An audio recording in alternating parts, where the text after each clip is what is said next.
बंदी छोड़ सतगुरु रामपाल जी भगवान की जय हो। परम पिता परमात्मा सारी सृष्टि के रचनहार, कुल मालिक, असंख्य ब्रह्मांडों के स्वामी, जगत गुरु, तीनों लोकों में प्रवेश करके सबका भरण पोषण करने वाले संत शिरोमणि सतगुरु रामपाल जी परमेश्वर जी के चरण कमल में आज दिनांक 20 अगस्त 2022 महाराष्ट्र का बम्बई शहर है और बम्बई में हम कल्याण में सात संगति में बैठे हुए हैं। परमात्मा की विशेष दया, विशेष मेहर उनके सत्सेवक बच्चों पे, साध संगतियों की दिन ब दिन परमपिता परमेश्वर का मिशन और ये बरवाला कांड की सच्चाई भगत समाज में जा रही है।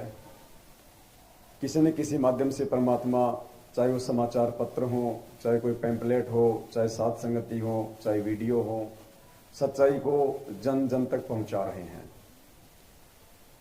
पुण्यात्माओं, एक समय परमात्मा ने सत्संग में कहा था कि ये जो नकली संत हैं, महंत हैं, शंकराचार्य हैं, ये सच्चाई का सामना नहीं कर सकते क्योंकि इनकी साधना गलत है, इनकी भक्ति विधि गलत है, इनकी जो आध्यात्मिक क्रियाएं हैं वो गलत हैं। ये समाज को अपने अज्ञान के चलते पेट भरने के लिए उल्टी शिक्षा दे रहे हैं, सबको काल भगवान के मुख में धकेल रहे हैं। परमात्मा ने अनेकों बार उनको आमंत्रित किया ज्ञान चर्चा के लिए, लेकिन वो सामने नहीं आए। अंत में परमात्मा ने कहा कि कोई बात नहीं, अगर ये लोग सामने नहीं आते हैं तो हमारे को परमात्मा ने सोशल मीडिया दी है, समाचार पत्र दिए हैं, हम जन जन तक अपने सदग्रंथों में लिखी सच्चाई को पहुंचाएंगे और जब आम जनता सच्चाई से परिचित हो जाएगी तो इनको मुंह दिखाने के लायक भी जगह नहीं मिलेगी। और पिछले 27 वर्षों से सतगुरु रामपाल जी भगवान ने इसी मिशन के ऊपर काम किया।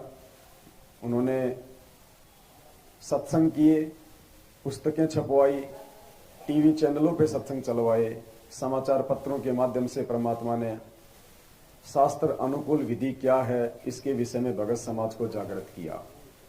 और परमेश्वर का जो संघर्ष था आज वो रंग लाया। लाखों की संख्या में परमात्मा चाहने वाली आत्मा उनसे जुड़ी।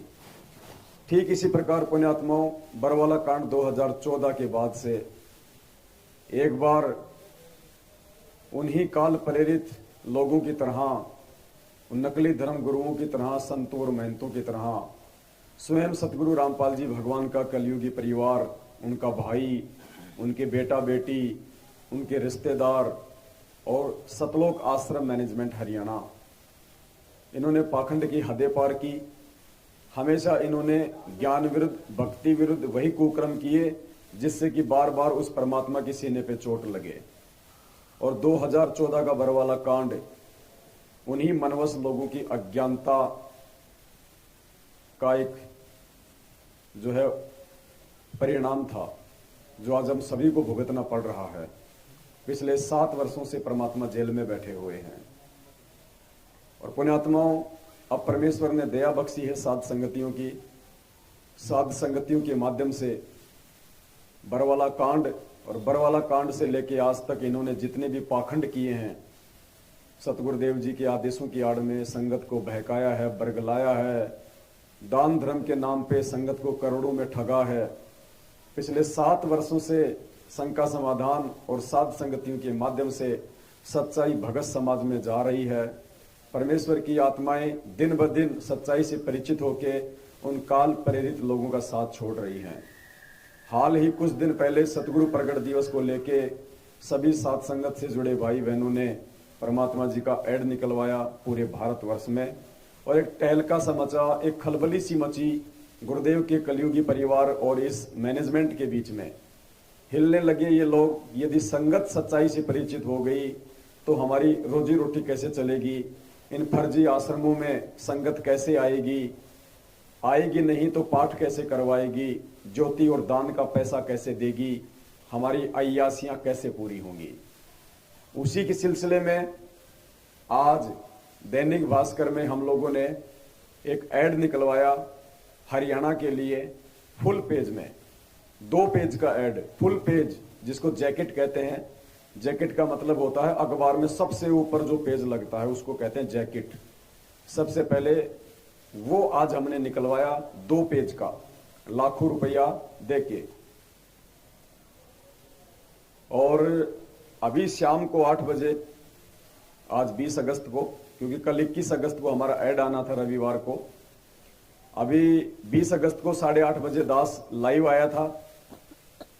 आप सभी भाई बहनों को पता है, आपको दास ने जानकारी भी दी थी कि ऐसे ऐसे परमात्मा दया कर रहे हैं, सच्चाई पूरे हरियाणा में जाएगी, जन जन तक पहुंचेगी। और पूरी हिस्ट्री परमात्मा ने लिखवाई थी उसमें, बरवाला कांड से लेके सतगुरु रामपाल जी भगवान के भगवान होने के सारे प्रमाण, उसमें सब कुछ खुल के 2 पेज का पूरा फुल, लाखों रुपए में हमारी बात हुई, फाइनल हो गया, ऐड सब कुछ फाइनल हो गया। 8:30 बजे जैसे दास लाइव आया, संगत को सूचना दी, वैसे ही इन काल प्रेरित लोगों के कान खड़े हो गए कि तुम्हारी तो रोजी रोटी बंद हो जाएगी, तुम्हारा तो धंधा बंद हो जाएगा। खलबली मची इनके अंदर भयंकर तरीके से, और इन्होंने अपने सोर्स का उपयोग करना शुरू किया। इन्होंने उन भक्तों के वो कर्म फोड़ने शुरू किए जो भगत आज अपने पिछले संस्कारों के आधार से ऊंचे ऊंचे पद और पोस्ट पे हैं। उन भक्तों के माध्यम से इन्होंने 21 अगस्त 2022 को जो ऐड आना था पूरे हरियाणा में, जो इनका पाखंड जनमानस के सामने नंगा होना था, इन्होंने हमारी ऐड को रुकवा दिया है। दैनिक भास्कर से हमारे पास में फोन आया, उन्होंने कहा सर ऐसे ऐसे हमारे पास में कुछ लोगों की टीम आई थी जो आप ही के संगत के हैं, और उन लोगों ने कुछ डॉक्यूमेंट्स वगैरह पेश करके इस ऐड को रुकवा दिया है। अपने आत्माओं, ये अंदर की बात है, डॉक्यूमेंट्स पेश किए हैं या फिर क्या पेश किया है? आप लोगों का दान पुण्यात्माओं ऐसे बर्बाद किया जा रहा है। हम यदि 20 लाख की ऐड निकलवा रहे थे तो पुण्यात्माओं उस ऐड को रुकवाने के लिए क्या किया होगा इन लोगों ने? ऐसे कोई ऐड नहीं रोकता एक कागज लगा देने से। राष्ट्रीय स्तर का अखबार है, ऐसे किसी की छोटी मोटी जैक लगाने से, चेक लगाने से वो ऐड नहीं रोकते। इन्होंने कितने आपके दान का दुरुपयोग किया होगा इस सच्चाई को रोकने से। भगवान के भगवान होने के विषय में प्रमाण जो जगत वाले देखते तो उनकी आंखें फटी रह जाती कि परमात्मा तो ये है, असली परमेश्वर तो ये है जो हिसार जेल में बैठा हुआ है। और आम हरियाणा की संगत को इस बात का पता चलता कि भाई ये जो बरवाला कांड है ये खुद इन्हीं के भाई का, इन्हीं के परिवार के षड्यंत्र का नतीजा है। उस गद्दार भाई महेंद्र ने संत रामपाल जी भगवान को साइड से हटा के और खुद जो है वो गद्दी प्राप्त करना चाहता था। इतना भयंकर षड्यंत्र उसका। लेकिन आज इन लोगों ने हमारे ऐड को रुकवा दिया है। तो पुण्यात्माओं, आप समझ सकते हैं कि किस प्रकार से काल भगवान इन लोगों के ऊपर हावी है। लेकिन कोई बात नहीं, जरूर इसमें भी परमात्मा की कोई न कोई मेहर होगी, कोई न कोई रजा होगी। परमात्मा हो सकता है इससे भी बड़ा कोई धमाका और किसी मीडिया के माध्यम से, और किसी टीवी चैनल के माध्यम से, या और किसी सोर्स के माध्यम से जन जन तक हो सकता है ये सच्चाई पहुंचाना चाहते हों। तो हम तो मालिक की रजा में राजी रहने वाले हैं। और यदि हमसे कोई गलती हुई है तो हम सतगुरु रामपाल जी भगवान से नाक रगड़ के क्षमा याचना मांगते हैं कि परमेश्वर, हम जीव हैं, नासमझ प्राणी हैं, बेबुद्धि के प्राणी हैं। हो सकता है यदि इस ऐड को निकलवाने में हमसे कोई त्रुटि हो रही हो तो परमेश्वर आप हमें माफ करें, आप हमें क्षमा करें। परमात्मा आप हमें सद्बुद्धि दें परमेश्वर, और आगे इसी प्रकार से हमारे पर सेवाओं की आप जी रजा बख्शें। तो एक छोटी सी सूचना थी जो आप सभी भाई बहनों को देनी थी। लेकिन पुण्यात्माओं, इस प्रकार की छोटी मोटी घटिया हरकतों से हमारा कोई जो मनोबल है वो डाउन होने वाला नहीं है। कहते हैं ना कि शेर यदि 2 कदम पीछे हटता है तो वो डर के नहीं हटता, वो शिकार पे और तेजी से झपट्टा मारने के लिए हटता है। तो हो सकता है परमात्मा और कोई बड़ा खेल अपने सत्सेवक बच्चों के माध्यम से खेलना चाह रहे हों, इसके लिए परमात्मा ने इस ऐड को स्टॉप किया हो। हो सकता है परमात्मा इंडिया लेवल पे कोई धमाका करवाना चाह रहे हों। ये कहां तक रुकवाएंगे? ये लड़ाई पुण्यात्माओं पाप और पुण्य की है। गुरुदेव ने बताया कि बच्चों, ये भक्ति ये पाप और पुण्य की है। जब तक जीव के पुण्य शेष हैं तब तक वो कितने ही कुकर्म कर ले, कितना ही परमात्मा के मार्ग में रोड़ा बन के, बाधा बन के, अंधा गधा बन के खड़ा हो जाए, परमात्मा उसको छेड़ेगा भी नहीं, कुछ नहीं कहेगा उसको। लेकिन जिस दिन परमात्मा का विरोध करने के चलते वो अंधा गधा, जब उसके वो पुण्य समाप्त हो जाएंगे और जब उसके पाप कर्म बचेंगे, फिर देखना उसकी दुर्गतियां क्या होंगी। उनकी दुनिया देखेगी, पड़ोसी देखेंगे लोग कि क्या हो रहा है ये। तो हम समय का इंतजार करेंगे और इसी प्रकार से हम इस परमेश्वर के मार्ग में अपनी भक्ति के साथ साथ इस मिशन को लेके, ये बरवाला कांड की सच्चाई और परमात्मा के परमात्मा होने के विषय के साक्ष्य, वो सबूत, वो प्रमाण, इसी प्रकार से हम जनमानस तक, भगत समाज तक पहुंचाते रहेंगे। आगे परमात्मा और कोई बड़ी दया बख्शेंगे। सेवाएं बहुत हैं पुण्यात्माओं, सेवाओं को करने वालों की कमी है। सेवाओं की परमात्मा ने कोई कमी नहीं छोड़ रखी है। तो हम परमेश्वर पे छोड़ते हैं, आगे परमात्मा किस प्रकार से क्या करवाएंगे। तो आज यहाँ पे बंबई के कल्याण में सात संगति चल रही है 20 अगस्त 2022 को। और दास को आपने पहले भी कहा था पुण्यात्माओं, ये सात संगति ही सतगुरु रामपाल जी भगवान का एक सच्चा मार्ग है। यहीं से परमात्मा का ज्ञान प्रसारित होना है पूरे विश्व में, और यहीं से परमात्मा जिन जिन आत्माओं को सतलोक लेके जाएंगे, उन आत्माओं की छटनी और उन आत्माओं को तैयार परमात्मा सात संगति से ही करवाएंगे। तो भाई बहनों ने सात संगति से जुड़े रहना है, और सात संगति से जुड़ने के बाद भी पुण्यात्माओं हमने अपने अंदर बदलाव करना पड़ेगा, अपने व्यवहार में, अपने रहन सहन में, अपने बोल चाल में, हर प्रकार से। छोटी छोटी बातों के लेके हम जो आपस में मनमुटाव कर बैठते हैं, ये नहीं चलेगा। अगर अभी भी ऐसा है तो वो भगत इस मार्ग पे लंबी रेस का घोड़ा बन के नहीं चल पाएगा, हट जाएगा वो एक दूसरे से मनमुटाव करके। क्योंकि ये मार्ग प्यार प्रेम का है, एकता का मार्ग है, मनमुटाव का मार्ग नहीं है। एक दूसरे की निंदा, चुगली, टांग खचाई, राग द्वेष का मार्ग नहीं है। इन सब बातों से परमात्मा महादुखी होते हैं। तो सभी भाई बहन आपस में अगर कोई एक दूसरे को दो बातें अगर ज्यादा भी बोल देता है तो ये आपकी परीक्षा है। परमात्मा आपकी सहनशीलता की परीक्षा ले रहा है कि आपके अंदर कितनी सहन शक्ति है। अगर नहीं है तो फेल हो जाएंगे। कल को फिर उसी भगत के रूप में काल भगवान ऊपर अपने एजेंट को खड़ा कर देगा, वो तुम्हें और भी ज्यादा दुखी करेगा, परेशान करेगा, वहां भी तुम सहन नहीं कर पाओगे। ये थोड़ी पता चलेगा कि मैं सतलोक जा रहा हूं, मैं त्रिकुटी पे जा रहा हूं। कुछ नहीं, ऐसा ही सोपन होगा। ऐसे जैसे कहीं सात संगति में बैठे हैं, कहीं हम किसी सत्संग में बैठे हैं, ऐसा ही लगेगा। तो परमात्मा ने हमें जो पांचों गुण दिए हैं, शील, संतोष, विवेक, दया, अक्षमा, पुण्यात्मा, हम उनका प्रयोग करें, तभी परमात्मा हमें सतलोक ले जाने के लायक समझेंगे। वरना कोई फायदा नहीं होगा इतना त्याग, बलिदान, मेहनत, परिश्रम, दान धर्म करने का। तो आज सतगुरुदेव जी के आशीर्वाद से इस बॉम्बे की साध संगति के माध्यम से एक बहुत ही विशेष और महत्वपूर्ण टॉपिक पे हम बातचीत करेंगे। एक नया विश्वास आप सभी भाई बहनों को मिलेगा और आपके अंदर ये दृढ़ता आएगी कि वास्तव में साध संगतियों के माध्यम से परमात्मा जो खुलासे करवा रहे हैं, अपने इस सत मार्ग का जो आगे प्रचार प्रसार करवा रहे हैं, ये बिल्कुल सत्य है। और जिन आत्माओं को परमात्मा ने निमित्त बना रखा है साध संगति के लिए, वो बिल्कुल सत्य है। उनकी प्रत्येक बात को हमने गुरु जी के ज्ञान से तोल तोल के अपने जीवन में उतारना भी चाहिए। तो पुण्यात्माओं, आज एक ऐसा ही विषय है हमारे सामने। परमपिता परमेश्वर जी द्वारा लिखित ये एक पवित्र ग्रंथ है, मुक्ति बोध। ये मुक्ति बोध ग्रंथ हमारे सामने है और एक विशेष टॉपिक आज इसमें है मीराबाई जी की कथा। और मीराबाई जी की जो कथा है, ये तो हम आज पढ़ रहे हैं। ये जो प्रमाण है, इसके अंदर एक विशेष प्रमाण, वो तो परमात्मा ने अब दिया है 5-10 दिन पहले।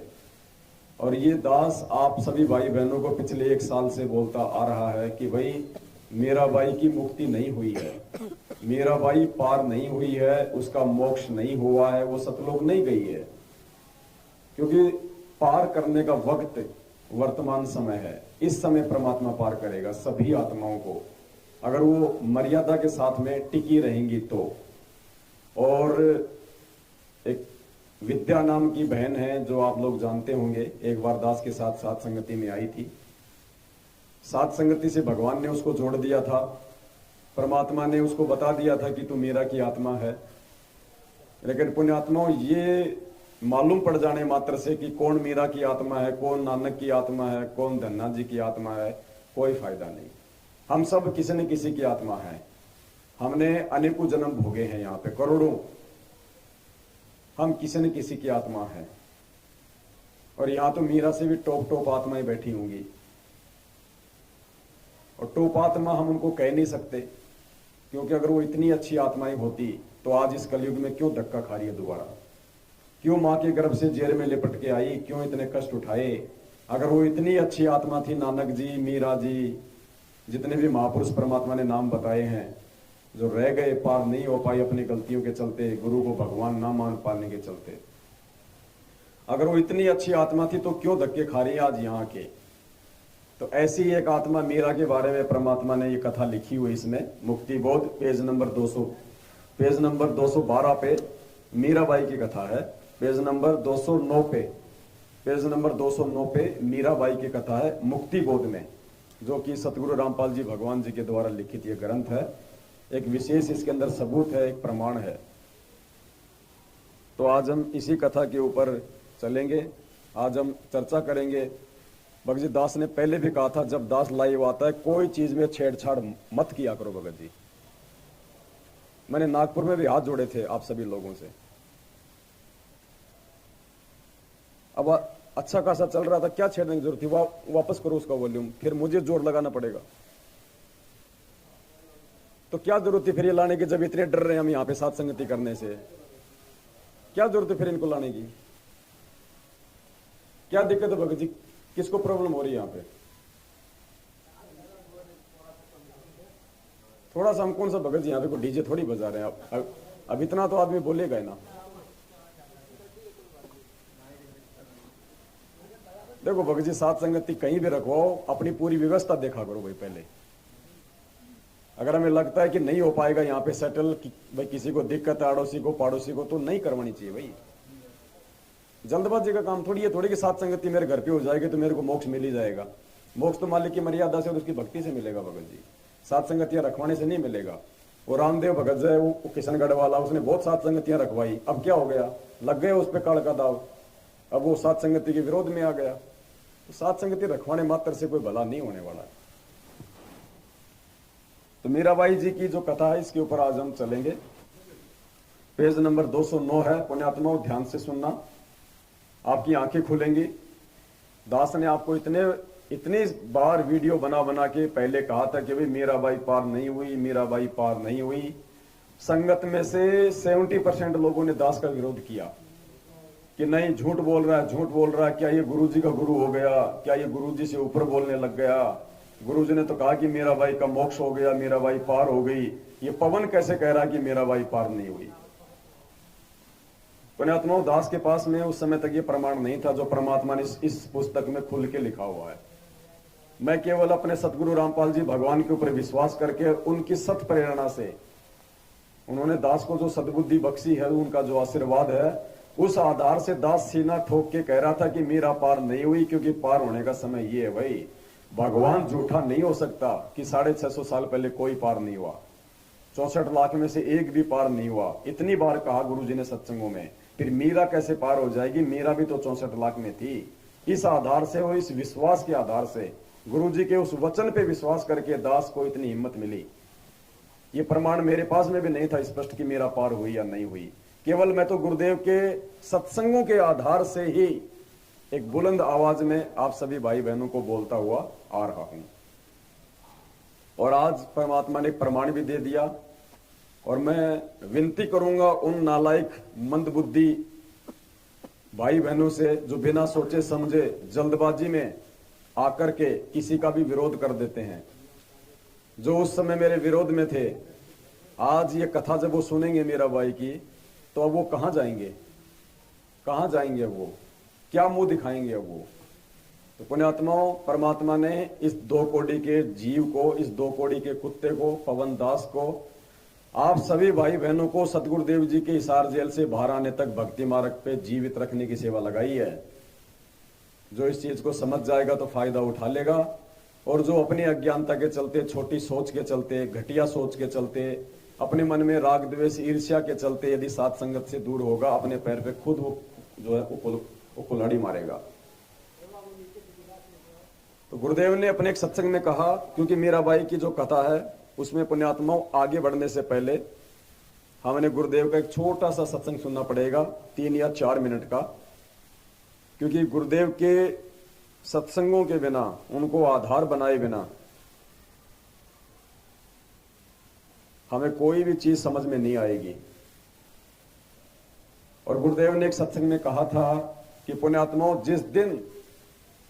जिस दिन तुम इन सभी शास्त्रों से, गीता, वेद, कुरान, पुराण, बाइबल, जितने भी शास्त्र परमात्मा ने पढ़ाए हमारे को, गुरुदेव ने कहा था कि पुण्यात्माओं, इन शास्त्रों से निष्कर्ष निकाल के जिस दिन तुम्हारे ये समझ में आ जाएगा कि धरती पे यदि कोई परम संत है, कोई पूर्ण संत है, तो सतगुरु रामपाल जी हैं, जिस दिन तुम्हें ये समझ में आ जाएगा, उसके बाद मेरे द्वारा लिखे गए इन पुस्तकों पे तुम आंख बंद करके विश्वास करना।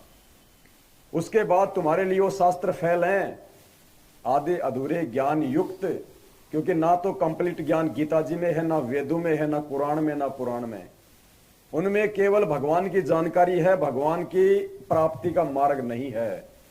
तो गुरुदेव ने कहा था कि इन शास्त्रों का तो केवल इतना ही काम है कि शास्त्रों से तुम सतगुरु की पहचान कर लो, और एक बार यदि तुम्हें सतगुरु की पहचान हो जाए, उसके बाद इन शास्त्रों को बोरे में डाल के कहीं एक स्थान पे रख देना। तुम्हारे लिए 0/0 है, उनका कोई यूज नहीं है। उसके बाद तुम्हारे लिए यदि कोई सबसे बड़ा शास्त्र है दुनिया में, तो अपने सतगुरुदेव जी के द्वारा लिखित धार्मिक पुस्तकें, उनके सत्संग। तो सुनिए पहले परमात्मा का ये सत्संग, परमात्मा ने किस प्रकार से हमारे को निर्देशित किया है अपनी इन पुस्तकों के ऊपर विश्वास करने के लिए। तो पहले ये 2 मिनट का सत्संग है गुरुदेव का, ध्यान से सुनिए पुण्यात्माओं, क्योंकि हमने अध्यात्म का जो निष्कर्ष निकालना है अपने गुरुदेव के सत्संगों से निकालना है, उनके द्वारा लिखित पुस्तकों से निकालना है, जिसमें पूरा विश्व इस बात से प्रेरित हो जाएगा और संतुष्ट हो जाएगा कि ये दास जो बोल रहा है उसके एक शब्द में भी कोई कच्चापन नहीं है, कोई भी एक शब्द भी असत्य नहीं है। एक दिन ऐसी स्थिति आएगी, फिर इस अपने को इन सदग्रंथों की बजाय केवल परमेश्वर की अमर वाणी, सच्चिदानंद घन ब्रह्म की वाणी जो उनके मुखारविंद से उच्चारित है, केवल उसी की ही आवश्यकता शेष रह जाएगी। और फिर उसके आधार से उस परम पिता की हम रल मिल के ऐसी महिमा गाया करेंगे जैसे पहले हम श्री कृष्ण जी की लीला सुनते थे। पूरा धन समुदाय, चाहे लाखों लोग इकट्ठे होते थे, जो भी वक्ता बोलता था श्री कृष्ण जी के बारे में सभी गर्दन हिलाते थे, हाँ जी हाँ जी, बिल्कुल सही, गदगद हो जाते थे कि श्री कृष्ण जी पूर्ण परमात्मा मानते थे। उनको ही हम सब लीलाएं उनकी की भी मानते थे, सर्वेश्वर मानते थे, क्योंकि किसी को भी नो ऑब्जेक्शन था, किसी को ऑब्जेक्शन नहीं था, सबको नो ऑब्जेक्शन था कि जो बताई जा रही है ये दंत कथा, ये लोक कथा जो सारी शास्त्र के विरुद्ध थी, वो हमने सत्य मान रखी थी, क्योंकि हम हजारों वर्षों से, लाखों वर्षों से यही दंत कथा सुनते आ रहे हैं। इसलिए प्रत्येक को गुंजाइश नहीं रही ऑब्जेक्शन करने की। अब इसी तरह ये दास चाहता है कि आपको इतना फीड कर दूं ये अध्यात्म ज्ञान सदग्रंथ को दिखा दिखा के, एक दिन आपके हृदय में ये समा जावे कि कबीर इज गॉड। और सत्य है, इस सत्य को आप स्वीकार जब कर लोगे, फिर हमें सदग्रंथों की नहीं, परमात्मा की केवल एक अमर वाणी की आवश्यकता पड़ेगी, और फिर अपने दिन रात भजन किया करेगी। तो पूज्य गुरुदेव जी कह रहे हैं, जब हमें इस सत्य का मालूम हो जाएगा, हमें सतगुरु का मालूम हो जाएगा, विश्वास हो जाएगा, फिर हमें इन शास्त्रों की नहीं बल्कि परमात्मा की वाणियों की, इन अमर कथाओं की। तो परमात्मा कौन है? सतगुरु रामपाल जी भगवान। और अमर कथा क्या है? उनके द्वारा इन पुस्तकों में लिखी गई ये कथाएं, जैसे ये मीराबाई की कथा। तो गुरुदेव कह रहे हैं कि सच्चाई से परिचित होने के बाद में तुम्हें शास्त्रों की जरूरत नहीं, फिर तुम्हारे गुरुदेव के द्वारा लिखित जो पुस्तकें, जो उनके सत्संग हैं, वो तुम्हारे लिए सबसे बड़े शास्त्र हो जाते हैं। तो आज परमपिता परमेश्वर सतगुरु रामपाल जी भगवान जी के द्वारा लिखित ये एक पवित्र शास्त्र मुक्ति बोध, पेज नंबर 209, मीराबाई की कथा। पुण्यात्माओं ध्यान से पढ़िएगा। मीराबाई जी का जन्म राजपूत जाति में हुआ था। महिलाओं को घर से बाहर जाने पर प्रतिबंध था, परंतु मीराबाई ने किसी की परवाह नहीं की। फिर उसका विवाह राजा से हो गया। राणा जी धार्मिक विचार के थे। उसने मीरा को मंदिरों में जाने से नहीं रोका, अपितु लोक चर्चा से बचने के लिए मीरा जी के साथ 3-4 महिला नौकरानी भेजने लगा, जिस कारण से सब ठीक चल रहा। कुछ वर्ष पश्चात मीरा जी के पति की मृत्यु हो गई। देवर राजगद्दी पर बैठ गया। उसने कुल के लोगों के कहने से मीरा को मंदिर में जाने से मना किया, परंतु मीराबाई जी नहीं मानी, जिस कारण से राजा ने मीरा को मारने का षड्यंत्र रचा। विचार किया कि ऐसी युक्ति बनाई जाए कि यह भी मर जाए और बदनामी भी ना हो। यानी एक तो हमें हमारे परमपिता परमात्मा पे ये विश्वास होना चाहिए कि यदि हम वास्तव में भगवान की भक्ति कर रहे हैं, गुरु जी के वचनों पे है, मर्यादा में है, और यदि हम सही चल रहे हैं भक्ति मार्ग पे, अपने भगवान पे विश्वास करके, तो हमारे पीछे से चाहे हमारे दुश्मन या वो ज्ञानहीन व्यक्ति जो हमसे राग द्वेष और ईर्ष्या रखते हैं, वो चाहे कितनी ही घटिया कोशिशें हमारे को दुखी करने की, हमारे को मारने की, परेशान करने की क्यों ना करें, परमात्मा उनके हर षड्यंत्र को फेल करेगा। परमात्मा उनके प्रत्येक षड्यंत्र को फेल करेगा। क्यों? क्योंकि परमात्मा उस मर्यादित आत्मा के पल पल साथ में रहता है, साईं की तरह। वो दिखाई नहीं देता, ये बात अलग है। परमात्मा उस आत्मा से दूर नहीं होता है। और पुण्यात्मा यही कारण है आज 2014 बरवाला कांड के बाद से आज तक जो परमेश्वर ने सात संगति से लाखों हजारों आत्माओं को जोड़ रखा है, किसी का हाथ का नाखून भी नहीं उतरने दे रहा परमात्मा। जो मर्यादा में है, अमर्यादित तो मरेगा भी, एक्सीडेंट भी होगा, बीमार भी होगा, सब कुछ होगा, लेकिन जो भगत मर्यादा में है, परमात्मा उसका बाढ़ भी वाका नहीं होने दे रहा। साईं की तरह पल पल परमात्मा उस अपनी आत्मा के साथ में रहता है। ये विश्वास करके चलना आप लोग। हमें नहीं दिखाई देंगे गुरु जी, क्योंकि वो शब्द रूप है, शब्द स्वरूपी राम है। वो भले ही हमें दिखाई ना दे, लेकिन पल पल हमारे साथ में रहेगा। तभी तो आज हम इतने हंसते खेलते साथ संगतियों में आ रहे हैं, इतनी उमंग के साथ में। वरना दूसरी तरफ वो सतलोक आश्रम मैनेजमेंट हरियाणा के पीछे लगे हुए भाई बहन देख लो, आए दिन उनके घरों में अकाल मौतें हैं, लड़ाई झगड़े, आए दिन सार नाम तक लिए हुए लोग दुर्घटनाओं में मर रहे हैं। शर्म की बात है ये। भगवान के भगत का तो बाढ़ विवाह का नहीं कर सकता ये काल भगवान। फिर उनके घरों में ऐसी दुर्गतियां क्यों? क्योंकि उनकी मर्यादा नहीं है। सतलोक आश्रम मैनेजमेंट और गुरुजी के परिवार का साथ ही मर्यादा तोड़ना है। जब तक आप उनकी संगति में हैं, आप उनके कहने से नामदान केंद्रों पे जा रहे हैं, उनके फर्जी आश्रमों में जा रहे हैं, उनके द्वारा दिए गए झूठे आदेशों को फॉलो करेंगे, उनको दान धर्म करेंगे, आप सतगुरु रामपाल जी भगवान से कोसों दूर हैं।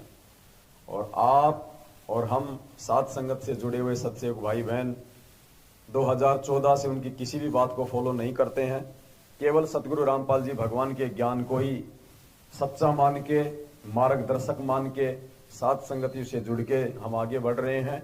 तो परमात्मा शब्द रूप में पल पल हमारे साथ में साईं की तरह रहता है। एक छोटी सी एक कथा है एक भाई की, जगत वाला है, लेकिन जो कथा है वो हमारे मतलब की है और हमें बहुत बड़ी एक उससे शिक्षा मिलेगी। हमारे विश्वास को भी जो है वो दृढ़ता मिलेगी कि कैसे परमात्मा चाहने वाली आत्माओं के साथ में रहता है। जो व्यक्ति तन मन धन से अपनी भक्ति करता है, पूरे विश्वास के साथ में उस आत्मा के साथ में परमात्मा रहते हैं। एक पल के लिए परमात्मा आत्मा से दूर नहीं होता, और फिर परमात्मा उन आत्माओं को किसी न किसी बहाने से विश्वास भी दिलाता है कि बेटा मैं तेरे साथ हूं, वरना तुझे ये काल एक सेकंड भी भक्ति नहीं करने दे। तो ये छोटी सी 5 मिनट की ये कथा है। सभी भाई बहन थोड़ा ध्यान से सुनिएगा, आप लोगों को समझ में आएगा। ये बात और है कि यहाँ पे जो ये वीडियो है ये किसी मोटिवेशन का है। जैसे बड़ी बड़ी कंपनियां होती हैं, उनके जो एम्प्लॉय होते हैं, उनके उत्साह को बनाए रखने के लिए, उनके मनोबल को बनाए रखने के लिए मार्केट में ज्यादा से ज्यादा वो काम करें, लोगों से पैसा कमा के कंपनी को दें।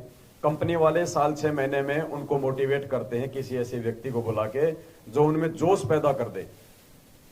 तो ये ऐसी एक कथा है, लेकिन हमने इसका सार निकालना है इस कथा के माध्यम से कि परमात्मा कैसे अपने बच्चों के साथ में रहता है पल पल।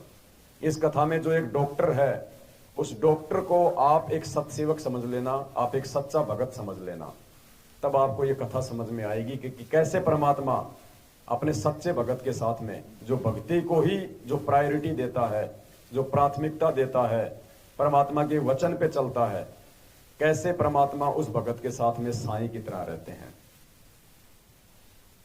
एक सच्ची घटना बताता हूँ। एक डॉक्टर वो लोगों को ठीक करने के लिए अपने प्राणों तक की बलि दे दे, ऐसा काम करता था। तो जिस एरिया में रहता था, कई जगहों पे उसकी कार नहीं जा सकती थी, तो उसको पैदल जाना पड़ता था। एक दिन पूरे दिन मेहनत की, रात को थक के चूर होके 12 बजे आके सोया, और रात को 2 बजे उसके फोन बजा। 2 बजे उसका फोन उसकी वाइफ ने उठाया, तो वाइफ फोन पे उसको समझा रही थी कि आप उसके गर्म पट्टी की जगह, वो गर्म हो रही है तो ठंडी पट्टी लगाओ, उसको कुछ प्राइमरी ट्रीटमेंट दो। इतने में इसकी चेतना ने इसको आवाज दी। कौन है? कि एक माँ है जिसकी बेटी बीमार हो रही है। उसकी चेतना ने पकड़ लिया कि कोई मेरे को याद कर रहा है। फिर उसने क्या किया, उसने पूछा कि कितनी प्रॉब्लम है, कि बुखार 104 डिग्री प्लस है। खड़ा हो गया, अपना बैग उठाया और चालू हो गया रवाना। वहां तक पैदल जाना था। तो जाते टाइम एक सुरंग थी, सुरंग में से जाते टाइम एक आदमी ने उसको आवाज दी, डॉक्टर। वो रुक गया। माचिस है क्या? तो उसने अपना बैग रखा, माचिस तिल्ली जलाई और उसकी सिगरेट जला दी। जलाते टाइम इसका चेहरा देखा, चला गया। फिर जब वापस आ रहा था उस लड़की का इलाज करके, वापस उसने पूछा, डॉक्टर माचिस है क्या? इसने फिर नीचे बैग रखा, माचिस की तिल्ली जलाई और इसकी सिगरेट जला दी। फिर भी चेहरा देखा, आगे चला गया। रात को 4 बजे 5 बजे जाके सोया। सुबह 7 बजे इसके ऑफिसर का फोन आया, इसके डॉक्टर ऑफिसर का फोन आया कि आपकी अर्जेंट जरूरत है हमें। रात को अपने ऑफिसर का किसी आदमी ने मार पिटाई कर दी, बहुत ज्यादा घायल हैं। सुरंग में किसी ने इनको लूट लिया और इनको बहुत नुकसान पहुंचा है। इनका इलाज करने के लिए आपको आना पड़ेगा।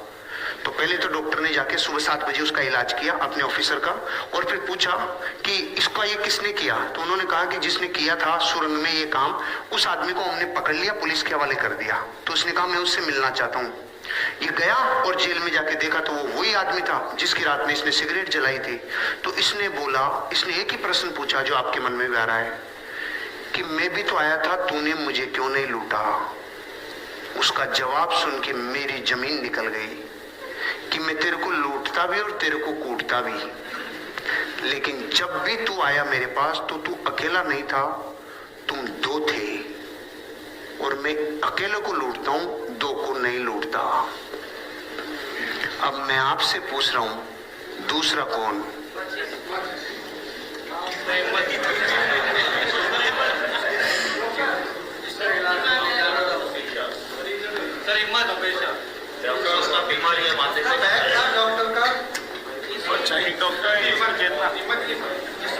पहले तो मैं ये बता दूं कि वो जो आदमी कह रहा है ना डाकू, वो बिल्कुल सही कह रहा है। 2 ही थे, 2 ही थे। लेकिन आप 200 लोगों से पूछना चाहता हूं कि जो अपने प्रोफेशन से इतनी बेइंतहा मोहब्बत करता है, वो तो अकेला ही जा रहा था। उसको 2 कौन दिख रहे थे? इसका जवाब चाहिए। उसकी परछाई दिख नहीं रहे थे, दो ही थे।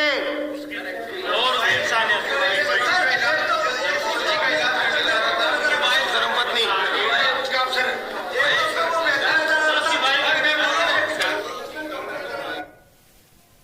अब देखो पुण्यात्माओं, उस कंपनी के कोई 200 लोग सामने बैठे हैं, लेकिन सारे जगत वाले भक्तिहीन, जिनको ABCD नहीं पता भक्ति और भगवान की। कोई कह रहा है उसके साथ में माचिस थी, कोई कह रहा है उसके साथ में सिगरेट थी, कोई कह रहा है उसकी पत्नी होगी, कोई कह रहा बैग था उसके साथ में, क्योंकि ध्यान भगवान की तरफ जाता ही नहीं किसी का।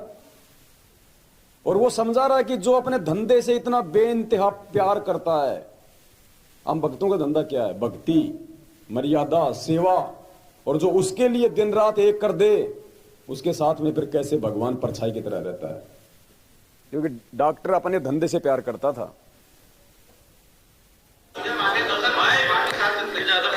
वो इंसान नहीं था। बैठ जाओ, हाँ बैठो बैठो बैठो। वो देवीय शक्ति थी जो उसकी मदद कर रही थी। मैं आपको ये बताना चाह रहा हूं, जब ये स्टोरी मैंने पढ़ी ना, ये अमेरिका के किसी डॉक्टर की कहानी है जिसने अपनी बायोग्राफी में लिखी है।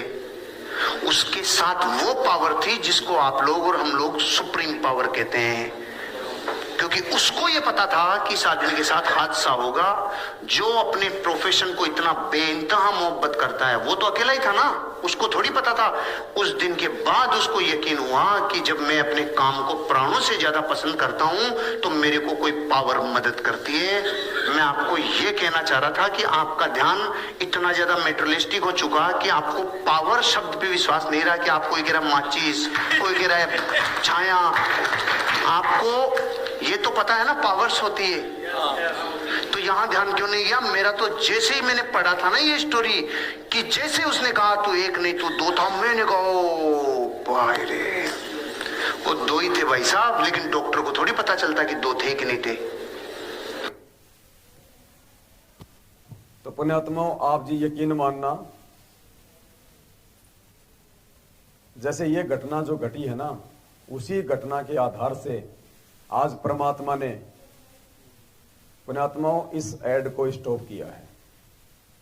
क्योंकि हमने इस परमेश्वर के प्यार में हम इतने पागल हो गए।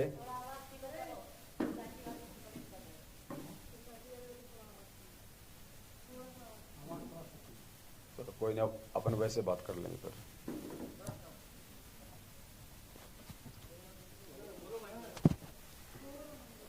कोई बात नहीं। तो आज परमपिता परमेश्वर को मालूम था कि मेरे इन सत्सेवक बच्चों ने मेरे ऊपर आश्रित होकर, मेरे ऊपर विश्वास करके, अपने प्राणों तक की चिंता ना करके, हरियाणा में जो 2 पेज का ऐड ये निकलवा रहे हैं, लाखों रुपया खर्च करके, इस ऐड को देखने के बाद में लोग नीचे से लेके ऊपर तक हिल जाएंगे, चाहे वो जगत हो चाहे वो भगत हो। और हो सकता है मेरे सत्सेवक बच्चों के ऊपर कोई मुकदमा हो जाए, जो है कोई वो केस हो जाए, कोई बड़ा कोई लफड़ा हो जाए। इस आधार से परमेश्वर ने आज पुण्यात्माओं, इन काल प्रेरित इन दुष्ट लोगों की दुष्टता भी हमारे को दिखा दी, और परमेश्वर ने अपने सत्सेवक बच्चों को भी रोका। और हो सकता है परमात्मा आने वाले समय में हमें और कोई बड़ी सेवा देंगे, इससे भी ज्यादा, क्योंकि हम तो पीछे हटने वाले नहीं हैं। हमने तो अपना तन मन धन, अपना प्राण, अपने परिवार, सब कुछ परमात्मा के चरणों में न्योछावर कर रखा है। हमें मालूम पड़ गया कि परमात्मा ये मिट्टी है, शरीर, ये जितना आपके काम आ जाए परमात्मा उतना कम है, वरना इसका कुछ नहीं बनेगा, ये राख बन जाएगी एक दिन ये। तो हम तो उसी आधार से रात दिन परमपिता परमेश्वर जी के आशीर्वाद से, उन्हीं की प्रेरणा से दिन रात अपने भाई बहनों को जगाने के लिए, ये सत्य संदेश पहुंचाने के लिए लगे हुए हैं। लेकिन अब उस परमेश्वर के हवाले हैं, तो हमारा अच्छा हमारा बुरा उस परमेश्वर के हाथ में है। जो परमेश्वर चाहेगा वैसा ही होगा। तो इसी प्रकार से पुण्यात्मा मीराबाई भी परमात्मा पे इतनी आश्रित थी, वो सत्संगों में जाने से, मंदिरों में जाने से नहीं रुकती थी वो। तो परमात्मा पल पल उसका साथ दिया करता था। तो आज हमारी जो माता बहनें हैं, जिनके हमारे पास में फोन आते हैं, छोटी छोटी बातों के लेके जो भक्ति से अपना रास्ता चेंज कर लेती हैं, मेरा पति क्या कहेगा, मेरा ससुर क्या कहेगा, मुझे भक्ति नहीं करने दे रहे, मुझे कहते हैं तुझे घर से बाहर निकाल देंगे, अरे एक बार अगर इस मार्ग से हट गए तो परमात्मा सदा सदा के लिए रिजेक्ट कर देगा। फिर ये संघर्ष करने का मौका हर आत्मा को हर समय नहीं मिलता। बड़ी सौभाग्यशाली होती है वो आत्मा जो भगवान उनको सेवा देता है, क्योंकि भगवान जिनको चुनता है अपनी सेवाओं के लिए वो छोटी मोटी आत्मा नहीं होती है, विशेष आत्मा होती है परमात्मा की, जो उनको लाखों करोड़ों अरबों में से परमात्मा चूज करता है, चुनता है मालिक। तो पुण्यात्माओं, इसी प्रकार से कुछ वर्ष पश्चात मीरा जी के पति की मृत्यु हो गई। देवर राजगद्दी पर बैठ गया। उसने कुल के लोगों से के कहने से मीरा को मंदिर में जाने से मना किया, परंतु मीराबाई जी नहीं मानी, जिस कारण से राजा ने मीरा को मारने का षड्यंत्र रचा, लेकिन वो अंत तक नहीं मार पाया, क्योंकि भगवान पल पल उसके साथ में था, जैसे उस डॉक्टर के साथ में था परमात्मा। विचार किया कि ऐसी युक्ति बनाई जाए कि ये मर भी जाए और बदनामी भी ना हो। राजा ने विचार किया कि इसे कैसे मारें। राजा ने कहा कि सपेरे एक ऐसा सर्प ला दे कि डिब्बे को खोलते ही खोलने वाले को डंक मारे और व्यक्ति मर जाए। ऐसा ही किया गया। राणा जी ने अपने लड़के का जन्मदिन मनाया। उसमें रिश्तेदार तथा एक गणमान्य व्यक्ति आमंत्रित किए। राजा ने मीरा जी की बांदी नौकरानी से कहा कि ले, ये 20 कीमती हार है, मेरे बेटे का जन्मदिन है, दूर दूर से रिश्तेदार आए हैं, मीरा को कह दे कि सुंदर कपड़े पहनकर इस हार को गले में पहन ले, नहीं तो रिश्तेदार कहेंगे कि अपनी भाभी जी को अच्छी तरह नहीं रखता, मेरी इज्जत बेइज्जती का सवाल है। बांदी ने उस आभूषण के डिब्बे को मीराबाई को दिया। राजा का आदेश सुना दिया। उस आभूषण के डिब्बे में विशेला काले सफेद रंग का सरफ था। क्या था उस डिब्बे में? काले और सफेद रंग का विशेला। कुछ समझ में आई बात? आई कोई बात समझ में? ये कौन बता सकता है कि मीराबाई के पास में जो सरफ भेजा था वो काले और सफेद रंग का था? ये अंतर्यामी बता सकता है, भगवान बता सकता है। ये सतगुरु रामपाल जी भगवान ने बताया कि वो सरफ कैसा था, काला और सफेद। नहीं तो कौन बता देगा कि वो काला था, सफेद था, लाल था? किसको पता उस सरफ का? या तो मीरा को पता था, या उस राणा को पता था, तीसरे को, या फिर उसको जो लाया था सरफ सपेरा उसको पता होना चाहिए। बाकी तो गायब भी हो गया था फिर सरफ।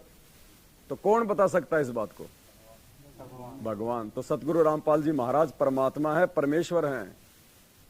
वो ये भी बता देंगे वो कितने इंच का था, वो कितने फुट का था, वो कब जन्मा था, वो कब मरा था। तो परमात्मा ने यहाँ पे अपने अंतर्यामी होने का, अपने परमात्मा होने का एक सबूत पेश किया इस मीराबाई वाली इस कथा के माध्यम से, कि काले और सफेद रंग का, जबकि सांप तो नॉर्मली दिमाग में आएगा काले रंग का ही हो गया। काले और सफेद रंग का सरफ था। ये भगवान बता सकता है और कोई नहीं बता सकता। लोकवेद में काला ही बताया गया। हाँ। मीरा ने बांदी के सामने उस डिब्बे को खोला। उसमें हीरे मोतियों से बना हार था। मीराबाई ने विचार किया कि यदि मैं हार नहीं पहनूंगी तो व्यर्थ का झगड़ा होगा, मेरे लिए तो ये मिट्टी है। यह विचार करके मीरा जी ने वह हार गले में डाल लिया।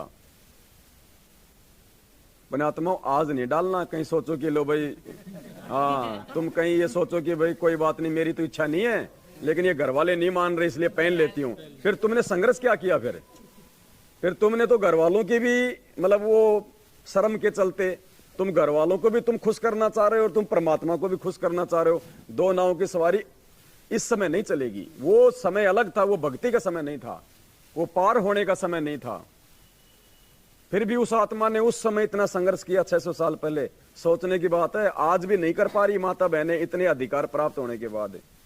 मानवाधिकार, महिला आयोग, महिला थाने, पता नहीं, महिलाओं की तो वैसे ही बातें ज्यादा सुनी जाती है। दो स्कूटी आपस में भिड़ जाए, एक लड़का और एक लड़की, गलती चाहे लड़की की हो, ठोकेंगे सबसे पहले लड़के को। उसके बाद भी आज की माता बहनें संघर्ष नहीं कर रही। ये सोचने की बात है, शर्म की बात है। मेरे लिए तो ये मिट्टी है। ये विचार करके मीरा जी ने वह हार गले में डाल लिया। राजा का उद्देश्य था कि आज सर्प डंग से मीरा की मृत्यु हो जाएगी तो सबको विश्वास हो जाएगा कि राजा का कोई हाथ नहीं है। यानी भगत के साथ में अगर कोई धोखा भी कर रहा है तो परमात्मा ने ये प्रमाण दिया है कि अगर वास्तव में वो भगत होगा भगवान पे विश्वास करने वाला। मर्यादा सबसे जरूरी बताई परमात्मा ने। गुरुदेव ने बताया कि भक्ति से पहले मर्यादा है। अगर मर्यादा नहीं है तो कितनी भक्ति कर लेना, परमात्मा निकट भी नहीं है।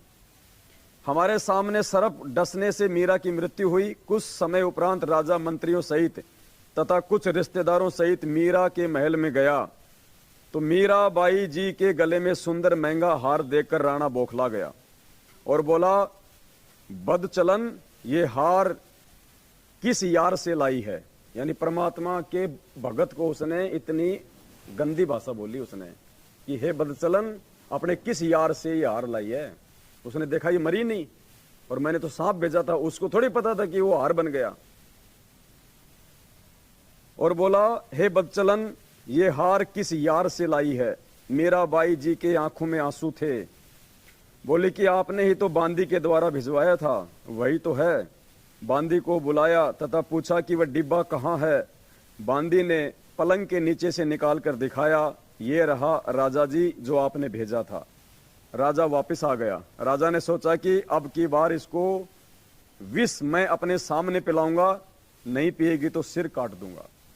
मतलब इतना दुख, इतनी परेशानियां काल भगवान भगत को दिलवाता है। कौन से भगत को? उसको लगता है कि ये भगत यहां से पार होने वाला है। संघर्ष सबसे ज्यादा उसी आत्मा को झेलना पड़ेगा जिस आत्मा का यहां से पार होने का समय है। और हम क्या करते हैं, जितने ज्यादा दुख आते हैं उतना ज्यादा भगवान को दोष देते हैं, हारने लगते हैं, टूटने लगते हैं। अरे उसी लोहे पे ज्यादा चोट मारी जाती है जिसकी कोई अच्छी औजार बनाना होता है, जिसकी कोई कीमत बनानी होती है लोहार ने, उसी को ज्यादा चोट मारी जाती है। बाकी तो कबाड़ में पड़े वो पतरे 20 रुपए किलो के हिसाब से भी नहीं खरीदता उनको कोई। और चोट मार मार के एक छोटी सी वो कांटा निकालने वाली वो बना देता है लोहार, 20-20 रुपए की बिकती है एक किलो लोहा 50 रुपए का और 1 किलो लोहे की वो 100 बना देता है और एक 20-20 रुपए की बिकती है। तो कितनी कीमत बनी। लेकिन वो कब बनी? जब लोहा पहले आग में तपा, फिर उसने उसकी चोट सही, तब जाके। तो पुण्यात्माओं, भगत वही सतलोक जाने के लायक होगा, उसी की कीमत बनेगी जो परमात्मा की भक्ति मार्ग में हर प्रकार से संघर्ष को सहन करेगा। छोटी छोटी बातों पे भक्ति छोड़ देने वाला, मन में दोष निकालने वाला, वो भगत नहीं चलेगा इस मार्ग में लंबा। मीराबाई को विष से मारने की व्यर्थ कोशिश। एक सपेरे ने कहा कि भयंकर विष ला दे जिसे जीभ पर रखते ही व्यक्ति मर जाए।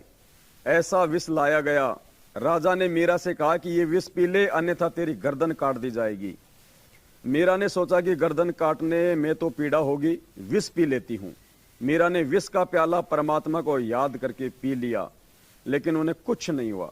सपेरा बुलाया और उसने कहा कि ये नकली विष लाया है। सपेरे ने कहा कि ये वो प्याला कहाँ है। उसे प्याला दिया गया। सपेरे ने उस प्याले में दूध डालकर एक कुत्ते को वहीं पिला दिया। कुत्ता दूसरी बार जीभ भी नहीं लगा पाया, वहीं मर गया। इतना भयंकर विषैला सर्प था। पुण्यात्मा और रोंगटे खड़े होते हैं, दास को यहां से लगे यहां तक पूरा वो हो गए वो खड़े। और परमात्मा कहते हैं 3.5 करोड़ जाप हो जाते हैं उस एक बार ये होने में, खड़े होने में। ये जो ये रोमकूप होते हैं ना, 3.5 करोड़ जाप हो जाते हैं।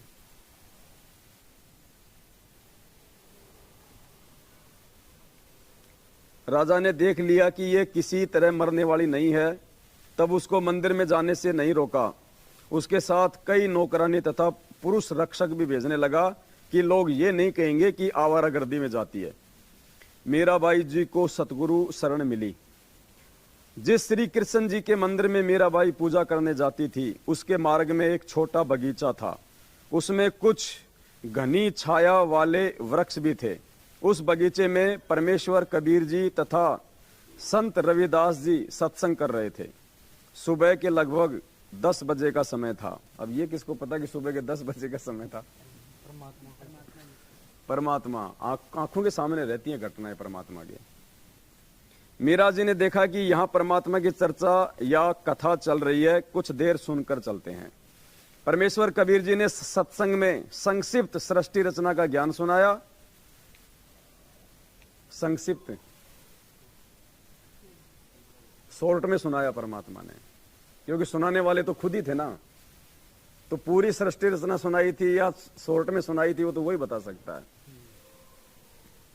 परमेश्वर कबीर जी ने सत्संग में संक्षिप्त सृष्टि रचना का ज्ञान सुनाया। कहा कि श्री कृष्ण जी यानी श्री विष्णु जी से ऊपर अन्य सर्वशक्तिमान परमात्मा है। जन्म मरण समाप्त नहीं हुआ तो भक्ति करना न करना समान है। जन्म मरण तो श्री कृष्ण जी श्री विष्णु जी का भी समाप्त नहीं है, उसके पुजारियों का कैसे होगा। जैसे हिंदू संत जन कहते हैं कि गीता का ज्ञान श्री कृष्ण अर्थात श्री विष्णु जी ने अर्जुन को बताया। गीता ज्ञानदाता गीता अध्याय 2 श्लोक 12, अध्याय 4 श्लोक 5, अध्याय 10 श्लोक 2 में स्पष्ट कर रहा है कि हे अर्जुन, तेरे और मेरे बहुत जन्म हो चुके हैं, तू नहीं जानता मैं जानता हूं। इससे स्वयं सिद्ध है कि श्री कृष्ण जी का भी जन्म मरण समाप्त नहीं है, ये अविनाशी नहीं है। इसलिए गीता अध्याय नंबर 18 श्लोक नंबर 62 में गीता बोलने वाले ने कहा है कि हे भारत, तू सर्वभाव से उस परमेश्वर की शरण में जा, उस परमेश्वर की कृपा से ही तू सनातन परम धाम को तथा परम शांति को प्राप्त होगा। परमेश्वर कबीर जी के मुख कमल से ये वचन सुनकर परमात्मा के लिए भटक रही आत्मा को नई रोशनी मिली। सत्संग के उपरांत मीराबाई जी ने प्रश्न किया कि हे महात्मा जी, आपकी आज्ञा हो तो शंका का समाधान करवाऊं। कबीर जी ने कहा कि प्रश्न करो बहन जी, प्रश्न।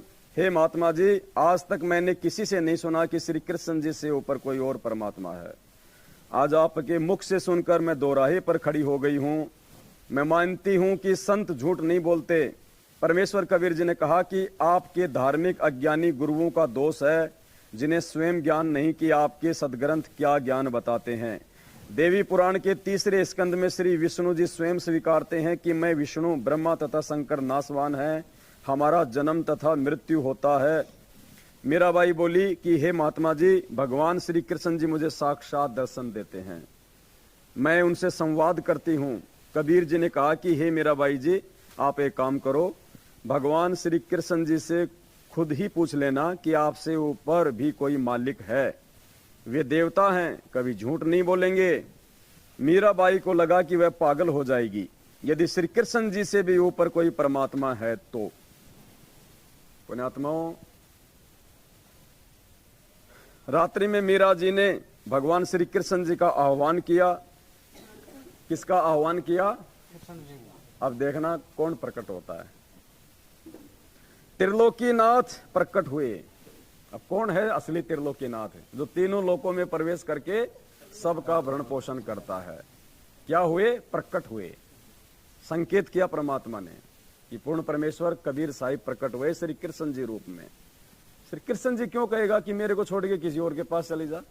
कोई बढ़िया सा मुझे कोई मजदूर मिला हुआ, बढ़िया कमा के दे रहा है, मैं क्यों कहूंगा कि तू उस सेठ के चला जा? तो भगवान स्वयं श्री कृष्ण जी का रूप बना के अपनी आत्मा का भ्रम निवारण करने के लिए स्वयं वहां पे प्रकट हुए। मीरा ने अपनी शंका समाधान के लिए निवेदन किया कि हे प्रभु, क्या आपसे ऊपर भी कोई परमात्मा है? एक संत ने सत्संग में बताया, श्री कृष्ण जी ने कहा कि मीरा, परमात्मा तो है परंतु वह किसी को दर्शन नहीं देता। हमने बहुत समाधि व साधना करके देख ली।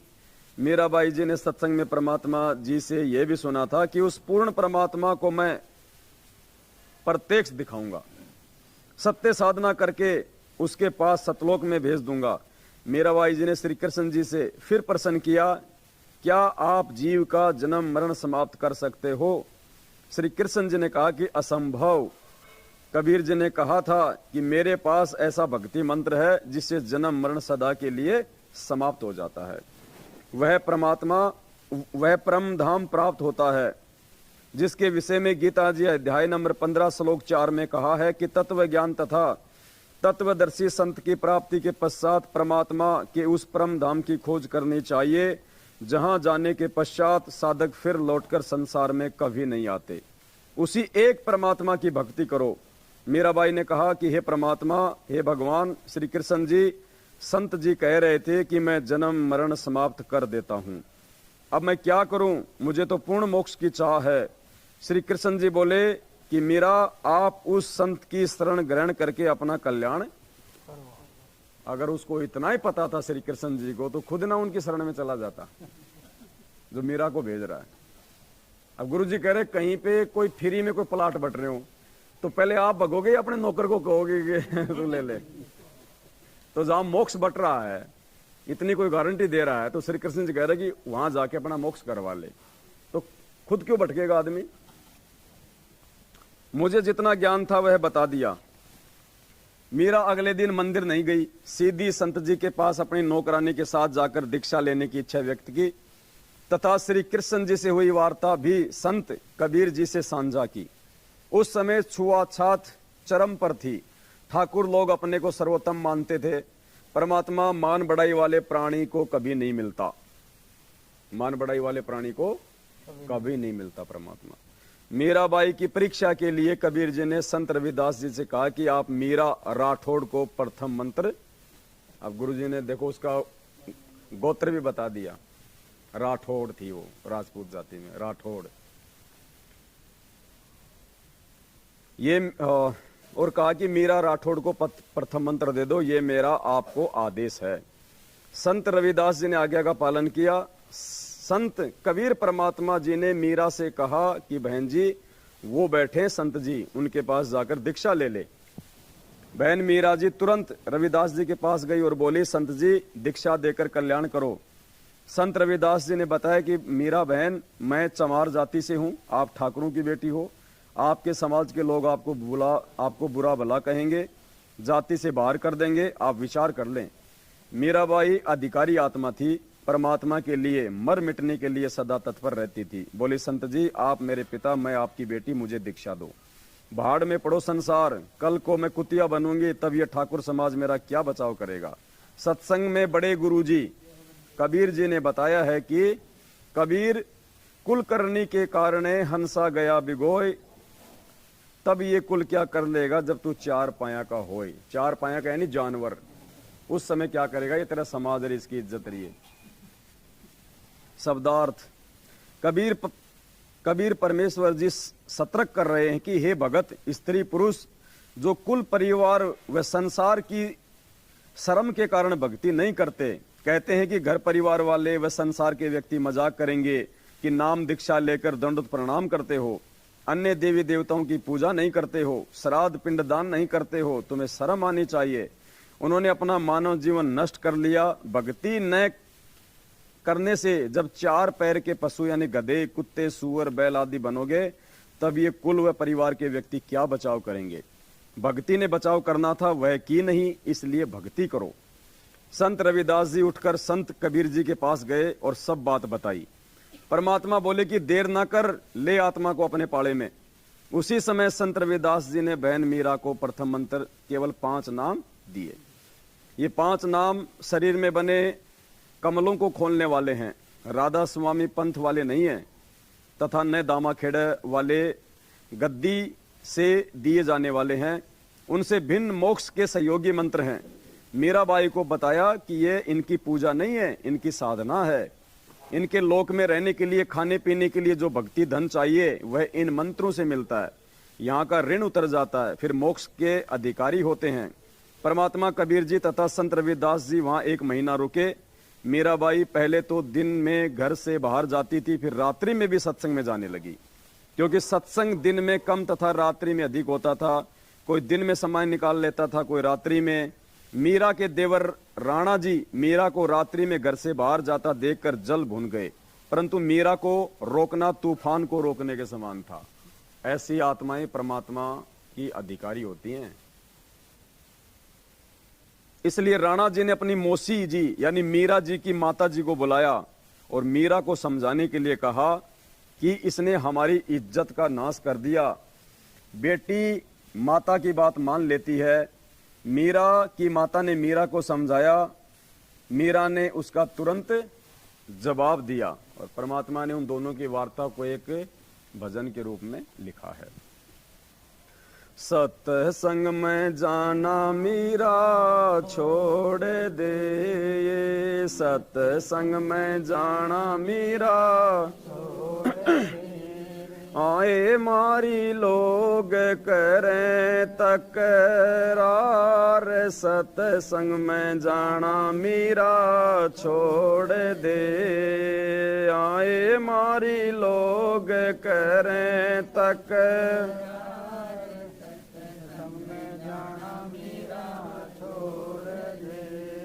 अब मीराबाई क्या बोली, सत्संग में जाना मेरा ना छूटे री, सत्संग में जाना मेरा हाय चाहे जड़ के मरो सन सार, सत्संग में जाना मेरा ना छूटे री, आए चाहे जड़ के मरो सत्संग में जाना मेरा ना, थारे सत्संग के राय में ये, थारे सत्संग के राह में आए वापे रहते हैं काले नाग, कोई कोई नाग तने डस लेवे, आए वापे रहते हैं काले नाग, कोई कोई नाग तने डस,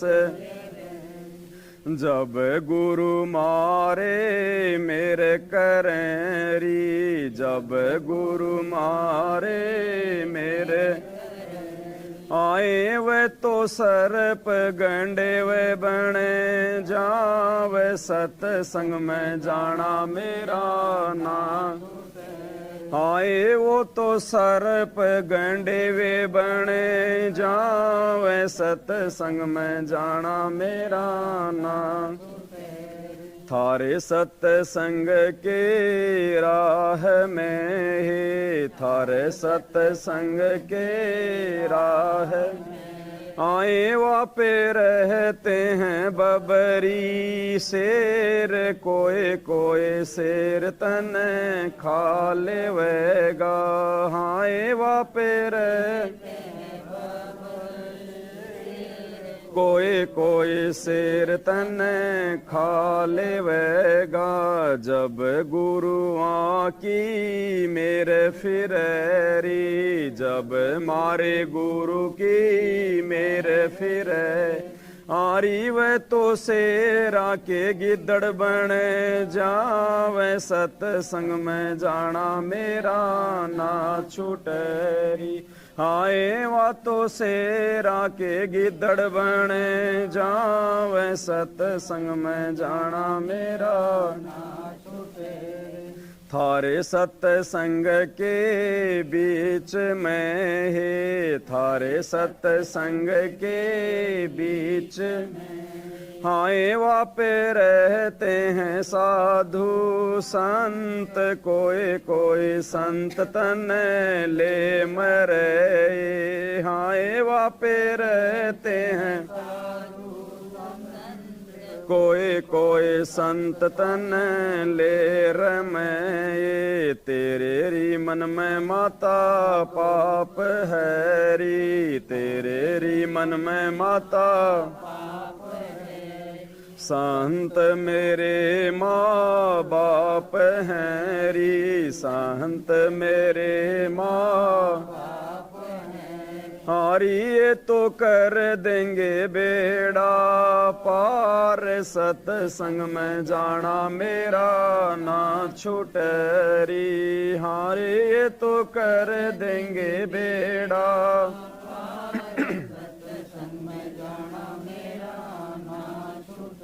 वो तो जात चमार है, वो तो जात चमार है, इसमें हमारी हार है, इसमें हमारी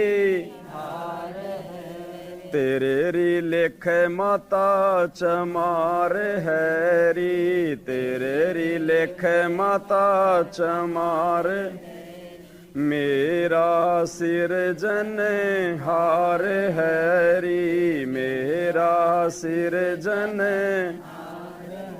हारी, वे तो मीरा के गुरु रविदास, सत्संग में जाना मेरा ना छूटेरी, हारी वे तो मीरा के गुरु रवि, सत्संग में जाना मेरा ना, सत साही छोड़ सतगुरु रामपाल जी भगवान की जय हो। सतगुरु रामपाल जी भगवान की जय हो। बंदी छोड़ सतगुरु रामपाल जी भगवान की जय हो। मीराबाई की माता ने कहा कि हे मीरा, तू सत्संग में जाना बंद कर दे। संसार के व्यक्ति हमारे विषय में गलत बातें करते हैं। मीरा ने कहा कि हे माता, मैं सत्संग में जाना बंद नहीं करूंगी। संसार भले ही ईर्ष्या की आग में जलकर मर जाए। माता ने मीरा को भय कराने के लिए बताया कि जिस रास्ते से तू रात्रि में सत्संग सुनने के लिए जाती है, उस रास्ते में सर्प तथा सिंह रहते हैं, वे तुझे मार देंगे। मीरा ने उत्तर दिया कि मेरे गुरुजी इतने समर्थ हैं, वे कृपा करेंगे तो सिंह तो गीदड़ की तरह व्यवहार करेंगे और सर्प ऐसे निष्क्रिय हो जाएंगे जैसे गंडेवे प्राणी होते हैं, जो सर्प जैसे आकार के होते हैं, परंतु 6 या 8 इंच के लंबे और आधा इंच गोलाई में मोटे होते हैं। जो बरसात में आ जाते हैं ना, वो लंबे लंबे जो केचवे, वो बोले वो सर्प तो केचवे बन जाएंगे जब मेरे गुरुजी की मेहर होगी, जब मैं सत्संग के लिए जाऊंगी तो। मतलब परमात्मा 100 बाधाओं को सत्संग में जाने वाले भगत की समाप्त करता है, ये विश्वास होना चाहिए। वे डसते नहीं हैं। मीरा की माता ने फिर कहा कि सत्संग सुनने वाले स्थान पर कुछ युवा भगत पुरुष भी रहते हैं, कोई तेरे को कहीं ले जाएगा और गलत कार्य करेगा। मीरा ने उत्तर दिया कि हे माता, आपके मन में दोष है, इसलिए आपके मन में ऐसे विचार आए हैं। हे माता, वे संत व भगत तो मेरे माता पिता के समान है, वे ऐसा गलत कार्य नहीं करते। जबकि पुण्यात्माओं, ये सतलोक आश्रम मैनेजमेंट हरियाणा, इतने कुकर्मी लोग, वो मध्य प्रदेश के धार जिले की घटना भाई बहनों को दास ने दिखाई थी, परमाणु सहित नाम शुद्ध करवाने गई थी बहन जी। 8 दिन तक उसको ऊपर के कमरे में उसके साथ में सेवादारों ने जो है वो बलात्कार किया, 8 दिन तक। और बाद में जब इस बात का पता चला तो कोर्ट में ले जाकर एफिडेविट लिखवा लिया कि इन दोनों को आपस में प्यार हो गया था। वो 2 बेटों का बाप और वो 3 बच्चों की माँ, और आपस में नामदान पे प्यार हो गया उनको। और पुण्यात्मा 1.5 साल के बाद में, दास ने कहा था ना कि इनकी दुर्गतियां होंगी, 1.5 साल के बाद में, अभी दास ने वीडियो बनाया था 1.5 महीने पहले, ट्रैक्टर ट्रॉली के नीचे दब के मरा वो एक्सीडेंट में। ये हाल है इनका। हे माता, वे संत व भगत तो मेरे माता पिता के समान है, वे ऐसा गलत कार्य नहीं करते। मीरा की माता ने छुआछात के कारण मीरा को रोकना चाहा, कहा कि मीरा, तेरा गुरु रविदास तो अनुसूचित जाति का चमार है, इससे हम राजपूतों की बेइज्जती हो रही है, सत्संग में जाना बंद कर दे।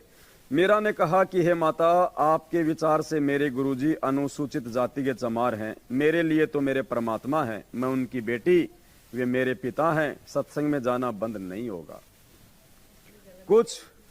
कुछ वर्ष के बाद अपने देवर के अत्याचारों से परेशान होकर घर त्याग कर वृंदावन में चली गई। अपने आत्माओं, ध्यान से सुनना, ये 3-4 लाइनें आंखें खोलने वाली हैं। उन भाई बहनों को आज अगर वो लाइव देख रहे हैं, उनको शर्म आ जानी चाहिए। जब दास बोल रहा था कि मीरा पार नहीं हुई और वो कह रहे थे कि तू गुरुजी से बड़ा है क्या, दास ने कहा कि उनसे बड़ा तो सृष्टि में कोई नहीं है, ये उन्हीं के सत्संगों का सार दास आपको बता रहा है। कितना विरोध किया था उन लोगों ने जब दास ने कहा था कि मीराबाई पार नहीं हुई, मीराबाई पार नहीं हुई।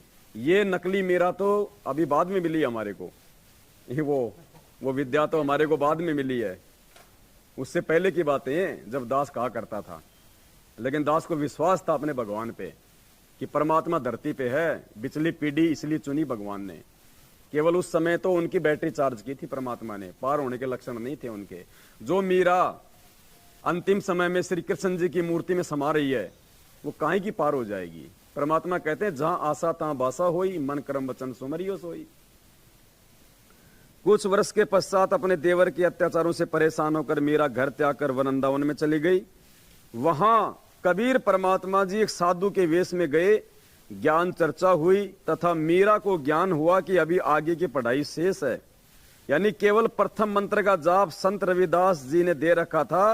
परमात्मा कबीर जी ने सतनाम की दीक्षा दी, मीरा जी को वही रूप दिखाया जिस रूप में संत रविदास जी के साथ सत्संग में मिले थे। अब देखो क्या लिखा गुरु जी ने, मीरा जी का फिर मानव जन्म अब वर्तमान के भक्ति युग में होगा। बंदी छोड़ सतगुरु रामपाल जी। ये पवित्र ग्रंथ मुक्ति बोध, जूम करो भगत जी, ये मुक्ति बोध है, सतगुरु रामपाल जी भगवान जी के द्वारा लिखित है। पेज नंबर 213 है। और भाई बहनों को यहां से दिखाओ भगत जी, यहां से दिखाइए भाई बहनों को। मीरा जी को वही रूप दिखाया जिस रूप में संत रविदास जी के साथ सत्संग में मिले थे। आगे क्या लिखा गुरु जी ने? मीराबाई जी का फिर मानव जन्म अब वर्तमान के भक्ति युग में होगा। तीनों नाम की दीक्षा मिलेगी। मोक्ष उसकी मर्यादा पर निर्भर करेगा। फाइनल नहीं कहा परमात्मा ने कि अब की बार भी पार हो जाएगी। क्या कहा परमात्मा ने? मोक्ष उसकी मर्यादा पर निर्भर करेगा। तो पुण्यात्माओं, भगवान ने उसको मौका दिया था, साथ संगति से जोड़ दिया था। अपनी गलतियों के कारण भाग गई साथ संगति से। और दास ने पहले कह दिया कि जो साथ संगति में आके साथ संगति से भाग गया, परमात्मा इस जन्म में भी उस आत्मा को पार नहीं करेगा, चाहे कितने पैर पीट ले। अब वो विद्या देवी चाहे कितने पैर पीट के वापस साथ संगति में आ जाओ, अब परमात्मा उसको स्वीकार नहीं करेगा। क्योंकि परमात्मा ने हमारे सबको दो मौके दिए। एक मौका हमने बरवाला कांड में खो दिया था, दूसरा मौका भगवान ने साथ संगति से जोड़ के दिया। और साथ संगति से जुड़ के जो निकम्मी आत्मा दूर चली जाएगी, पुण्यात्माओं, इस जन्म में तो कम से कम उसका मोक्ष संभव नहीं है। तो परमात्मा ने क्या कहा कि वर्तमान में उसका जन्म होगा, तीनों मंत्रों की दीक्षा मिलेगी। और फिर क्या कह रहे हैं गुरु जी? मोक्ष उसकी मर्यादा पे निर्भर करेगा। इस फाइनल नहीं कहा कि पार हो जाएगी, मोक्ष उसकी मर्यादा पे निर्भर करेगा। तो पुण्यात्माओं, इस चक्कर में मत पड़ा करो, इस बहम में मत रहना कि इसको सार नाम मिल गया, ये बहुत बड़ा भगत है। मर्यादा प्रथम है, मर्यादा। बिना मर्यादा के बिल्कुल 1% भी परमात्मा जबरदस्ती नहीं लेके जाएगा। मोक्ष उसकी मर्यादा पर निर्भर करेगा। यदि आजीवन विश्वास के साथ मर्यादा में रहकर तीनों नामों का जाप करती रही तो मोक्ष निश्चित है। अब बताओ उसका कहां से मोक्ष हो जाएगा? बरवाला कांड के बाद वो मीराबाई वो सारे मंत्र लेके, और 3 साल तक वो कहां रही पता आपको? अमृतसर के गुरुद्वारा, क्या नाम उसका, वो स्वर्ण मंदिर। 3 साल तक बरवाला कांड के बाद। और ऐसे नहीं रही वहां पे, वो चोटा रख के, वो सफेद वो पूरा वो छज्जा लगा के, वो चाकू रख के, पूरी व्हाइट कलर की वो ड्रेस पहन के, यहां तक कि वो सिलवार पहन के ऊंची वाली, हाथ में वो कपड़ा पहन के। और क्या कहा उसने पता है? मैंने अमृत छका वहां, अमृत। तो संत रामपाल जी क्या फिर वो जहर दे रहे थे आपको जब तुझे वहीं जाके अमृत मिला है? तो पुण्यात्माओं, गुरु जी कह रहे कि मर्यादा पे निर्भर करेगा मोक्ष। तो मर्यादा तो उसने तोड़ दी अपनी। गुरु को तजे भजे जो आना, ता पशुओं को फोकट ज्ञाना। तो पुण्यात्माओं, इन आत्माओं के चक्कर में मत रहना। उसको परमात्मा ने साथ संगति से इसलिए जोड़ा था कि मेरी आत्माओं को ये हकीकत का पता चले। और अचानक से जब मालूम पड़ेगी वो उसकी आत्मा, क्योंकि आने वाले समय में तो सब मालूम पड़ेगा, तो हम एक दूसरे के ऊपर आसक्त ना हो जाएं, आश्रित ना हो जाएं।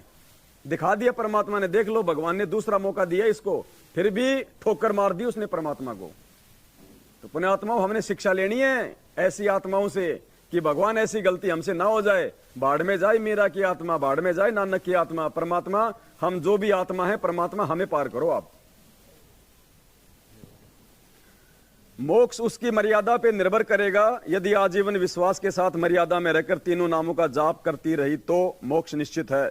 वृंदावन में मीरा की आस्था श्री कृष्ण जी में कुछ थी, इसलिए उसने वृंदावन में जाने का विचार किया था। ये जितने भी भगत कह रहे हैं ना, मैं छुडानी घूम के आ रहा हूं, छुट्टी पड़ रही है, मैं मगर जाऊंगा, मैं वृंदावन घूम के आऊंगा, मैं जगन्नाथ घूम के आऊंगा। देख लो क्या कह रहे हैं गुरु जी। उसने वृंदावन जाने का फैसला इसलिए किया था मीरा ने, क्योंकि कबीर परमात्मा की भक्ति लेने के बाद भी उसकी आस्था श्री कृष्ण जी में थी। तो पुण्यात्मा, ये जितने भी भाई जो ये जा रहे हैं ना इधर उधर, विचार कर लेना तुम कहां मर्यादा में हो। कई कह रहे 4 दिन की छुट्टी ऑफिस की, मनाली घूम के आऊंगा, मैं कुल्लू घूम के आऊंगा। पुण्यात्मा परमात्मा शब्द पकड़ता है एक एक, वो अंतर्यामी है, अंदर की सोच पकड़ेगा। कल या परसों, ये तो दास अब पढ़ रहा है, कल या परसों एक भाई का बंगाल से फोन आया था, शायद आज या कल आया था, अनुपदेशी है, संकल्प भी नहीं लिया उसने, रो रहा था बेचारा कि भगत जी आपकी वीडियो देख कर हमें तो भगवान का मालूम पड़ गया। तो मैंने कहा कि भाई हम जो है मतलब बंगाल की तरफ भी आएंगे हम, वो सिलीगुड़ी का था। बोला भगत जी आओ आओ, बोले हम आपको सिलीगुड़ी घुमाएंगे। मैंने कहा भाड़ में कोई सिलीगुड़ी, हाँ मैंने कहा मैं घूमने के लिए नहीं आ रहा भाई जी, साथ संगति के लिए आऊंगा।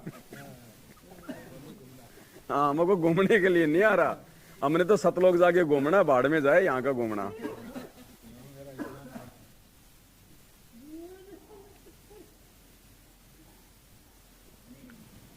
कंट्रोल करो बनवारी लाल जी। जब मीराबाई राणा के अत्याचारों से तंग आकर घर त्याग गई थी तो उस क्षेत्र में अकाल मृत्यु, महामारी, अकाल दुर्भिक्ष की मार शुरू हो गई थी। पुण्यात्माओं देख लेना वही होगा। ये तो एक मीराबाई, एक छोटी सी आत्मा, वो जब उस राजा का राज त्याग के और वृंदावन चली गई तो पीछे से क्या हाल हो गया था उस क्षेत्र का। अकाल, महामारी, भूखमरी, बुरा हाल हो गया था। आज तो भगवान जेल में बैठा है, इस देश का क्या होगा देख लेना। अभी ऐसे नहीं आने वाले गुरुजी जेल से बाहर, 2 महीने में 3 महीने में आ जाएंगे, नहीं। देश के राजा को परमात्मा घुटनों के बल लेके आएगा और नाक रगड़ के हिसार जेल में जाएगा। उस कल वाली एड में परमात्मा ने स्पष्ट लिखवा दिया, उसमें उस एड में स्पष्ट कि देश का प्रधानमंत्री हिसार जेल जाके घुटनों में पड़ के उनको लेके आएगा।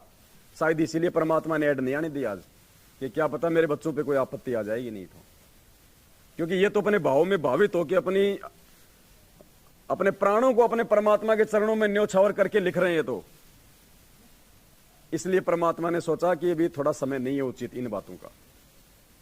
कल सुबह दास उसको सुनाएगा, उसको पढ़ा के पूरी एड को, आधा घंटा लगेगा उसको सुनाने में भी।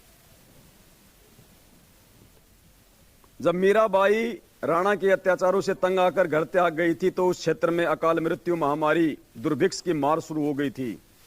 ज्योतिषियों ने बताया कि आपके नगर से संत रुष्ट होकर चला गया है, जिस कारण से यह उपद्रव हो रहा है। समाधान बताया कि वह संत जीवित मिल जाए और वापस मनाकर प्रसन्न करके लाया जाए तो वह आशीर्वाद देकर सब ठीक कर सकता है। क्या समाधान बताया कि भैया उसको जाके उसके पैर पकड़ के उसको प्रसन्न करके अगर वो वापस आ जाए तो तेरे राज्य में सुख शांति हो सकती है, अन्यथा नहीं। और एक बहन का फोन आया था 3-4 दिन पहले राहुल भगत जी के पास में। उस बहन ने कहा कि भगत जी मैंने पवन भगत जी का वीडियो तो बाद में देखा, मेरे को उससे पहले गुरुजी ने सपन में दिखा दिया कि नरेंद्र मोदी हिसार जेल में गुरुजी के पैर पकड़ रहा है जाके। बोला पवन भगत जी का वीडियो तो मैंने उसके बाद में जाके देखा है। तो परमात्मा पुण्यात्मा जो बुलवा रहे हैं दास से एक एक चीज, मुझे नहीं पता मैं क्या बोल रहा हूँ, बिल्कुल मंदबुद्धि, पागल, मूर्ख, लेकिन परमात्मा बुलवा रहा है, बस मुझे इतना विश्वास है। और एक एक चीज इस दास के मुख से बोली गई सत्य साबित होगी आने वाले समय में। जैसे मीराबाई वाला प्रकरण आज आपने देख लिया होगा, मुझे भी नहीं पता था। 2-4 दिन पहले किसी भगत ने भेजा, बोलो भगत जी प्रमाण देखो यहाँ पे। मेरा तो रोम रोम खड़ा हो गया, कैसे परमात्मा अपने भगत की जुबान की लाज रखता है। समाधान बताया कि वह संत जीवित मिल जाए और वापस मनाकर प्रसन्न करके लाया जाए तो वह आशीर्वाद देकर सब ठीक कर सकता है।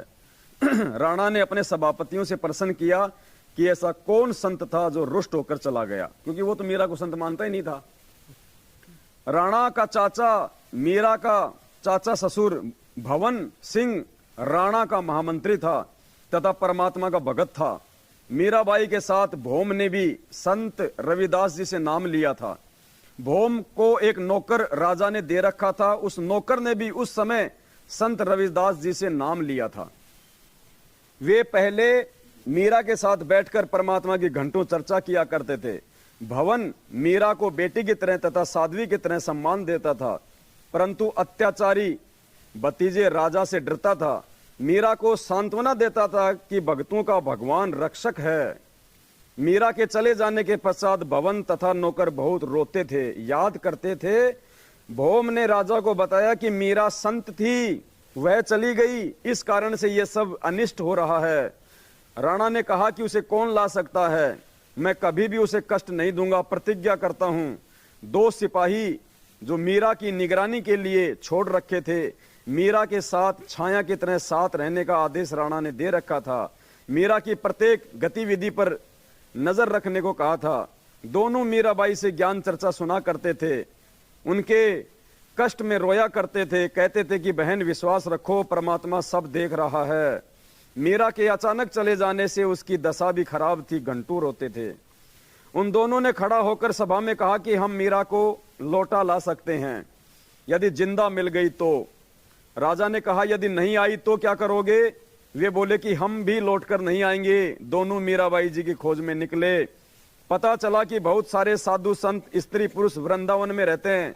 वहां मीराबाई मिल गई, लौट चलने की प्रार्थना की। बताया कि राजा के राज में उपद्रव हो रहे हैं। ब्राह्मणों ने बताया कि मीरा वापस आएगी तो सब ठीक होगा। राणा ने कहा कि आगे से मीरा को कोई कष्ट नहीं दूंगा, आप चलो। मीरा ने कहा कि भाई अब नहीं जाऊंगी। उन्होंने कहा यदि आप नहीं चलोगी तो हम प्रतिज्ञा करके आए हैं, यदि मीरा जीवित मिल गई तो हमारी बात को मान लेगी। राणा ने कहा था यदि नहीं आई तो क्या करोगे? हमने कहा कि हम भी नहीं आएंगे। बहन जी हमारे परिवार की ओर देख कर चलो। मीराबाई बोली यदि मैं संसार छोड़ गई होती तो भी लौट कर जाते। सिपाहियों ने कहा कि फिर तो लौटना ही था। उसी समय मीरा जी ने एक तारा वाला यंत्र हाथ में उठाया, परमात्मा की स्तुति करने लगी। आंखों से प्रेम के आंसू बहने लगे। उसी समय श्री कृष्ण जी की मूर्ति में समा गई। अब भाई एक तारा लेके मंत्र तो किए नहीं जा सकते, एक तारा लेके तो श्री कृष्ण जी को याद किया जा सकता है। दोनों नौकरों ने लौटकर राणा को सभा में बताया। उस समय राजा अपने महामंत्री भवन के साथ शिकार खेलने जाने वाले थे। भौम तलवार तीर लेकर तैयार था। उसके घोड़े को भगत नौकर पकड़कर खड़ा था। भवन मंत्री सभा में बैठा था। नौकरों से राजा ने प्रश्न किया कि मिली मीरा? नौकरों ने कहा कि मिली थी, मना कर दिया। भगवान की मूर्ति में समा गई। राजा अहंकारी था, उसने कहा कि बाहर जाकर चरित्रहीन हो गई होगी, मुसलमान खत्म कर लिया होगा, इसलिए धरती में गड़ गई। जब मानता वो संत थी, ऊपर आकाश में स्वर्ग में जाती। उस समय भवन भगत खड़ा हुआ और बोला, हे अपराधी, उस देवी के लिए ऐसे कटे जले शब्द ना बोल। यदि वह ऊपर चली जाती तो भी तूने नहीं मानना था, तेरा पाप नहीं मानने देता। मैं जा रहा हूं, स्वर्ग में देख ले। भौम सबके सामने घोड़े पर सवार हो गया। तलवार भी हाथ में थी। घोड़ा ऊपर को उठने लगा तो नौकर रोने लगा कि हे मालिक, मैं अकेला इस अन्यायी के राज्य में नहीं रह सकूंगा, मुझे भी साथ में ले चलो। यूं कहते कहते नौकर भगत ने घोड़े की पूंछ पकड़ ली। वह भी घोड़े से लटका ऊपर चल दिया। घोड़े जोड़े जूतों व गुलाम नौकर सहित सब भवन स्वर्ग चला गया। और एक सत्संग में कहा था पुण्यात्माओं गुरुजी ने कि पुण्यात्माओं विश्वास के साथ भक्ति करना, सह शरीर जाओगे, सह शरीर। जो अपने भगत को सह शरीर भेजने की बात कहता है, पुण्यात्माओं देख लेना, ये कबीर परमात्मा सह शरीर ही जाएगा और पूरी दुनिया को दिखा के जाएगा। तब लोग रोएंगे पीछे से कि ये भगवान था। छोड़ सतगुरु रामपाल जी, वरना हजारों साल ये मार्ग ऐसे नहीं चलेगा। हजारों साल ये मार्ग ऐसे नहीं चलेगा परमात्मा की गैर हाजिरी में। सह शरीर जाएंगे परमात्मा, सह शरीर, इस वचन को नोट कर लेना। हमें विश्वास है, विश्वास के बलबूते पे भक्ति चलती है, ड्रामेबाजी में भक्ति नहीं चलती है। अगर भगवान मान लिया तो भगवान भगवान वाले काम करेगा। फिर विशेष एक नित्यानंद जी महाराज गांव माजरा जिला रोहतक में जटेला तालाब पर साधना किया करते थे। जटेला तालाब 4 गांव की सीमा पर माजरा की सीमा में है। गांव है माजरा, बिगावा, बास, अचीना आदि आदि, ये दादरी जिले के हैं। उस समय में कहा जाता है कि वे सहशरीर ऊपर गए थे। कौन? चितानंद जी, जो गुरु जी बताते हैं ना उसकी, कि ब्राह्मण कुल में जन्म था, मैं करता बहुत मरोड़, गुरु गुमाने दास ने दिया कुबद गढ़ तोड़। वो चितानंद जी, वो भी सह शरीर गए थे, जबकि वो तो विष्णु लोक तक की साधना करते थे। तो ये भगवान क्या नहीं कर देगा। वे श्री कृष्ण जी के पुजारी थे। उनको ऊपर जाते किसी ने आंखों तो नहीं देखा, परंतु पूर्ण विश्वास यही है। संत गरीबदास जी स्पष्ट करना चाहते हैं कि श्री रामचंद्र जी के साथ सब अयोध्यावासी सुरुक गए थे। राजा हरिश्चंद्र के साथ काशी वासी सब सुरुक गए थे, परंतु जन्म मरण न तो श्री रामचंद्र जी का समाप्त हुआ। वे श्री कृष्ण रूप में जन्मे, फिर मरे, न राजा हरिश्चंद्र का जन्म मरण समाप्त हुआ। वे 10वें अवतार के रूप में आगे जन्म लेंगे। करोड़ों व्यक्तियों को मारकर कोरे पाप इकट्ठे करके नरक में गिरेंगे। नित्यानंद जी तथा भोम जैसों की तो गिनती ही क्या की जाए। वो भोम भी वापस आएगा, वो घोड़ा भी वापस आएगा, वो गुलाम भी वापस आएगा, क्योंकि उनकी आस्था श्री विष्णु जी में थी। नाम भले उन्होंने परमात्मा से ले लिया था, क्योंकि पुण्यात्मा उस समय ये मूल ज्ञान नहीं था, ये तत्व ज्ञान नहीं था। आज हम इतने सत्संग सुन के, इतने भाई बहनों से साथ संगति कर करके भी हमारा विश्वास आगे को नहीं सरक रहा। उस समय तो बेचारे साल 6 महीने में एक आधी बार कभी सत्संग सुनते थे। वो मोबाइल थोड़े थे जो लगा लिया कान के सो गया।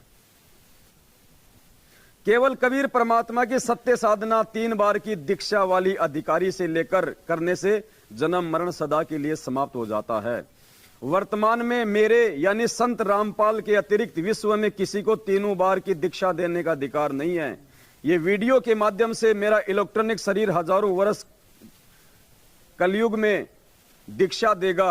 अरब खरब मानव स्त्री पुरुष जो दीक्षा लेकर मर्यादा में रहकर आजीवन भक्ति करेंगे तो मोक्ष में कोई शंका नहीं है। भवन मंत्री भगत की रक्षा परमात्मा ने की। कैसे? भगत भवन महामंत्री था, राजा का चाचा था तथा बहुत वफादार था। राणा अपना चाचा होने के नाते तथा निष्कपट से सेवा करने के कारण भवन पर बहुत विश्वास करता था। भवन को परमात्मा पर पूर्ण विश्वास था। एक अन्य मंत्री चाहता था कि मैं महामंत्री बनूं तो सब कमांड मेरे हाथ में आ जाए। अब महामंत्री भवन के अधीन रहना पड़ता है, वह जो कहता है वही करना पड़ता है, मेरी नहीं चलती। जो दूसरा जो मंत्री था वो चाह रहा था कि मैं बनूं मैन मंत्री, वरना मुझे तो भवन के नीचे रहना पड़ता है, इसकी सारी बातें माननी पड़ती हैं। राजा के सामने महामंत्री भवन की निंदा करता था, परंतु राजा को विश्वास नहीं हो रहा था कि मेरे चाचा मेरे विरुद्ध कैसे चल सकता है या मेरे राज्य को हड़पना चाहता है।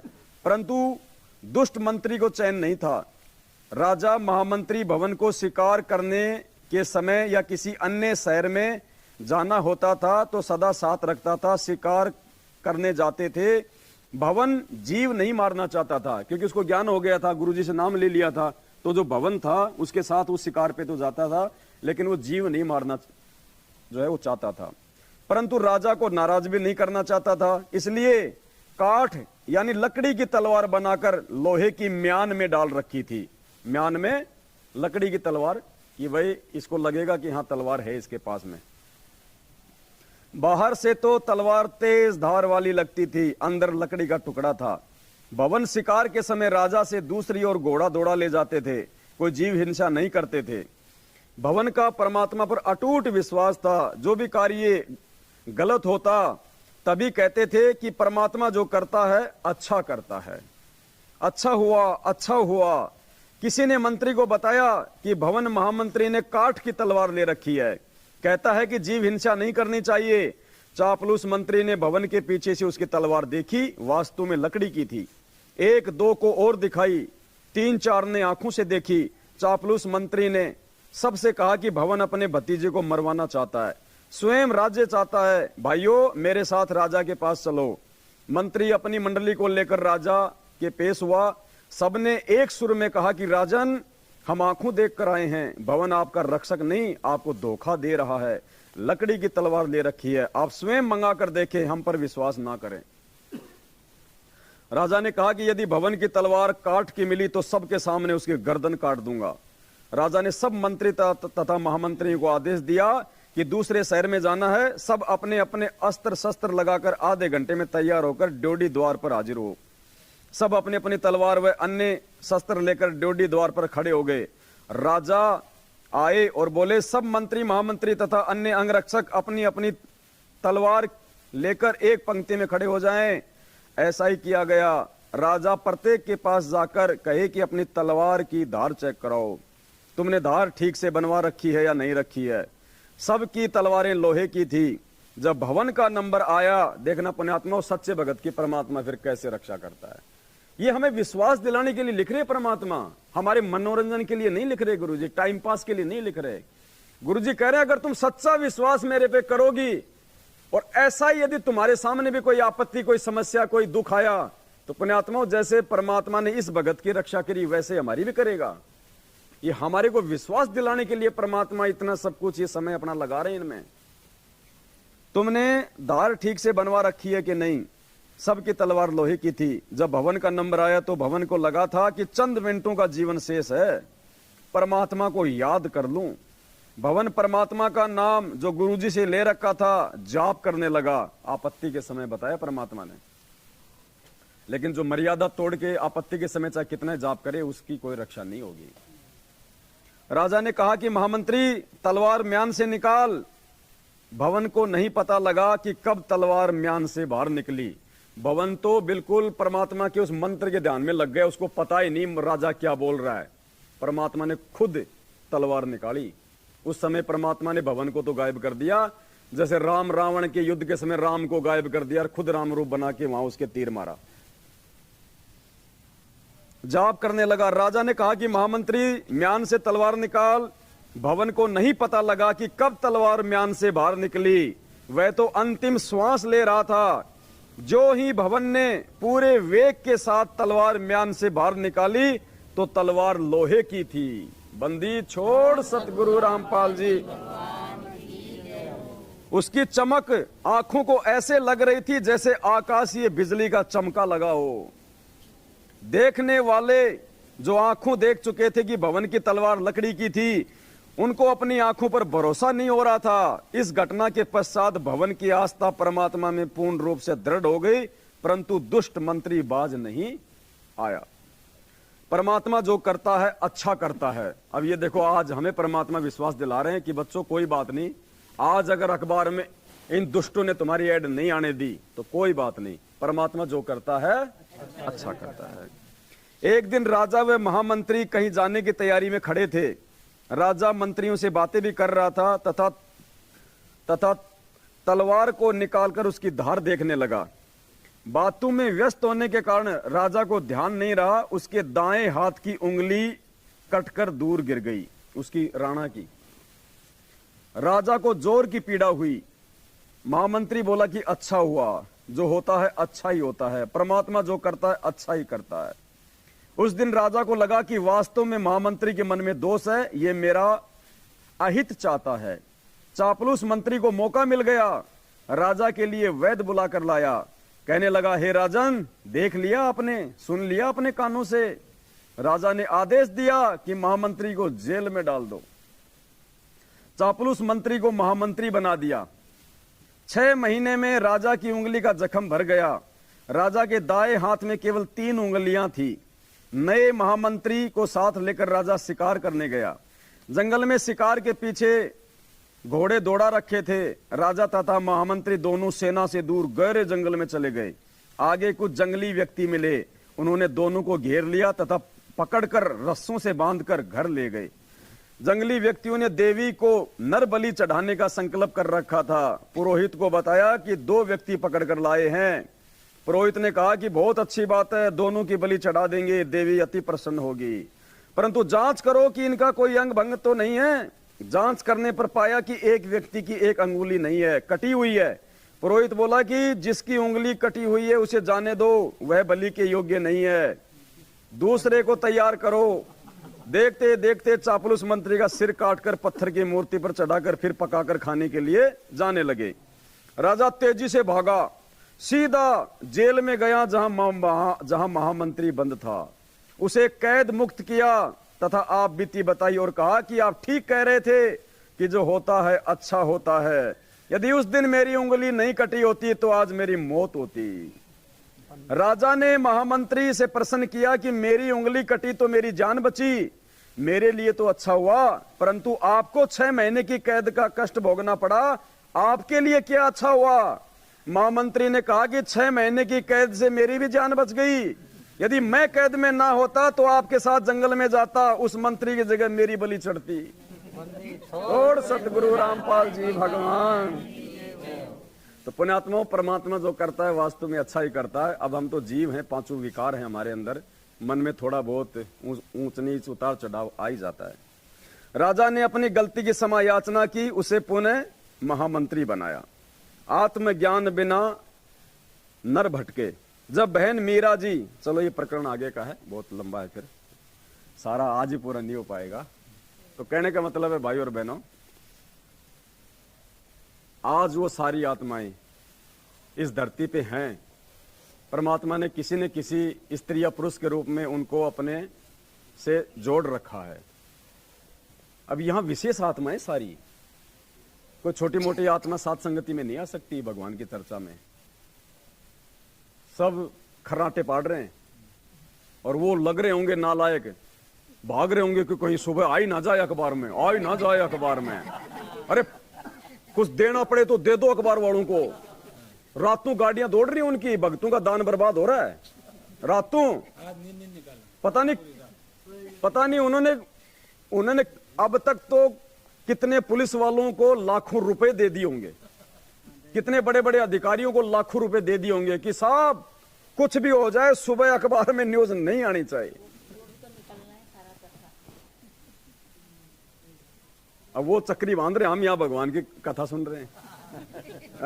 बढ़िया भंडारा किया, बढ़िया भोग लग गया, संगत में संदेशा चला गया, और सुबह भाई बहनों को पता चलेगा कि ये कितने नालायक और कितने ये दुष्ट हैं। अपने भगवान के भगवान होने के परमाणु को भी ये जगत में नहीं आने देना चाहते, और दूसरी तरफ नौटंकी करते हैं कि हम गुरु जी का ज्ञान प्रचार कर रहे हैं, हम पुस्तकें छपा रहे हैं, हम टीवी पे सत्संग सुना रहे हैं, और सुबह वो अखबार में जो आता तो दुनिया की आंखें फटती, आंखें कि वास्तव में कौन है भगवान। चलो फिर परमात्मा दया बख्शेंगे। पुण्यात्माओं, बढ़ चढ़ के इसी प्रकार से सेवाओं में आगे बढ़ते रहो, परमात्मा साथ में है। परमात्मा इससे भी बड़ी सेवा करवाएंगे, ऐसी बात नहीं है, इससे भी बड़ी सेवा। ये तो पुण्यात्माओं पाप और पुण्य की लड़ाई है, और परमात्मा कहते हैं राम नाम का सिक्का मेट है वो डूबेंगे अभिमानी। ये राम नाम का सिक्का मेट रहे हैं, ये भगवान के भगवान होने के सबूतों को दुनिया में नहीं जाने देना जो है वो चाह रहे हैं। ये राम नाम का सिक्का मेटना चाहते हैं। देखना इनकी दुर्गतियां, क्योंकि इनका पाप का घड़ा नहीं भरेगा तो ये नीचे कैसे गिरेंगे। तो पुण्यात्मा, हो सकता है जो काम हमारा वो न्यूज़पेपर में दिया गया ऐड भी नहीं कर पाता, उससे ज्यादा इनका पाप का घड़ा हो सकता है उसको रुकवाने के चक्कर में भरेगा। क्योंकि ये किससे पंगा ले रहे हैं? ये पवनदास से पंगा नहीं ले रहे, ये भगवान से पंगा ले रहे हैं। और जो भगवान से पंगा लेगा तो भगवान उसको कब उसको अपंग कर देगा कुछ पता ही नहीं चलेगा। तो हम सभी भाई बहन इसी प्रकार से विश्वास के साथ में साथ संगति से जुड़े रहें। और ये मेरा भाई वाला जो प्रकरण आज आप भाई बहनों को परमात्मा के इस पवित्र अनमोल इस ग्रंथ से आपको बताया, सुनाया, दिखाया, पुण्यात्माओं, अब आपको विश्वास हो जाना चाहिए कि परमात्मा दास के मुख से जो बातें बुलवाते हैं ज्ञान आधार से, वो झूठ नहीं मिलेंगे आपको कहीं भी। बस हमें विश्वास करने की जरूरत है। मैं आपसे कोई आपकी प्रॉपर्टी नहीं ले रहा, आपसे फालतू की कोई चीज नहीं ले रहा, जो ले रहा हूं आपकी आंखों के सामने है। कोई बात नहीं पुण्यात्माओं, हम परमात्मा की रजा में राजी रहेंगे, जैसा परमात्मा रखेगा हम वैसे रहेंगे। और दूसरे तरीके बहुत हैं। ये तो खाली एक छोटे से हरियाणा में तो न्यूज जाने की बात थी ना, कौन सी बड़ी बात। इससे पहले तो भगवान ने ऑल ओवर इंडिया में न्यूज निकलवा दी।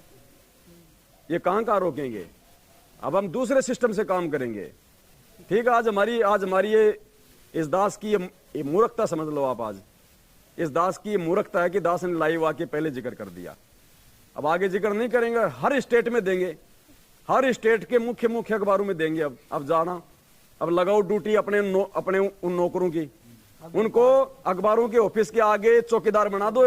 इन कोऑर्डिनेटरों को नामदान से हटा के अखबारों के ऑफिस में वहां पे चौकीदार बना दो इनको, कि कोई आ ना जाए कोई सत्सेवक।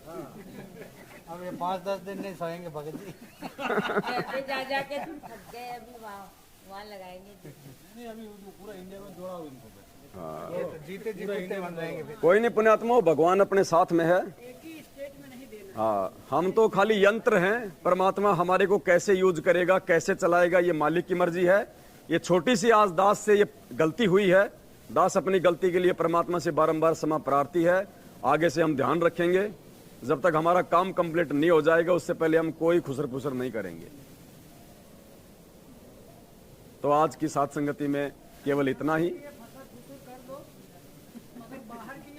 हाँ,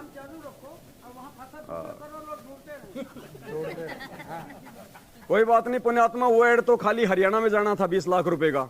वो 20 लाख रुपए तो खाली एक दिन में ही हमारे होने थे, और अब 20 लाख रुपए की पुस्तकें छपेंगी और पूरे देश में बटेंगी। अब वही मैटर पूरे देश में बटेंगे। अब वो बंदी छोड़ सतगुरु रामपाल जी भगवान।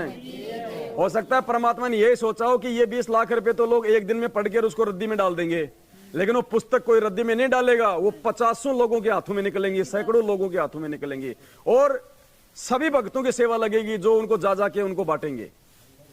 तो हो सकता है परमात्मा ने इसीलिए दया बख्शी हो, क्योंकि 20 लाख रुपए में तो इतनी पुस्तक छप जाएंगी, इनको पीलिया हो जाएगा। छोड़ सतगुरु रामपाल जी भगवान की। तो आज की साथ संगति में केवल इतना ही। बाकी भाई बहन आपस में मिलकर अपनी चर्चाएं करते रहेंगे। सत साहिब।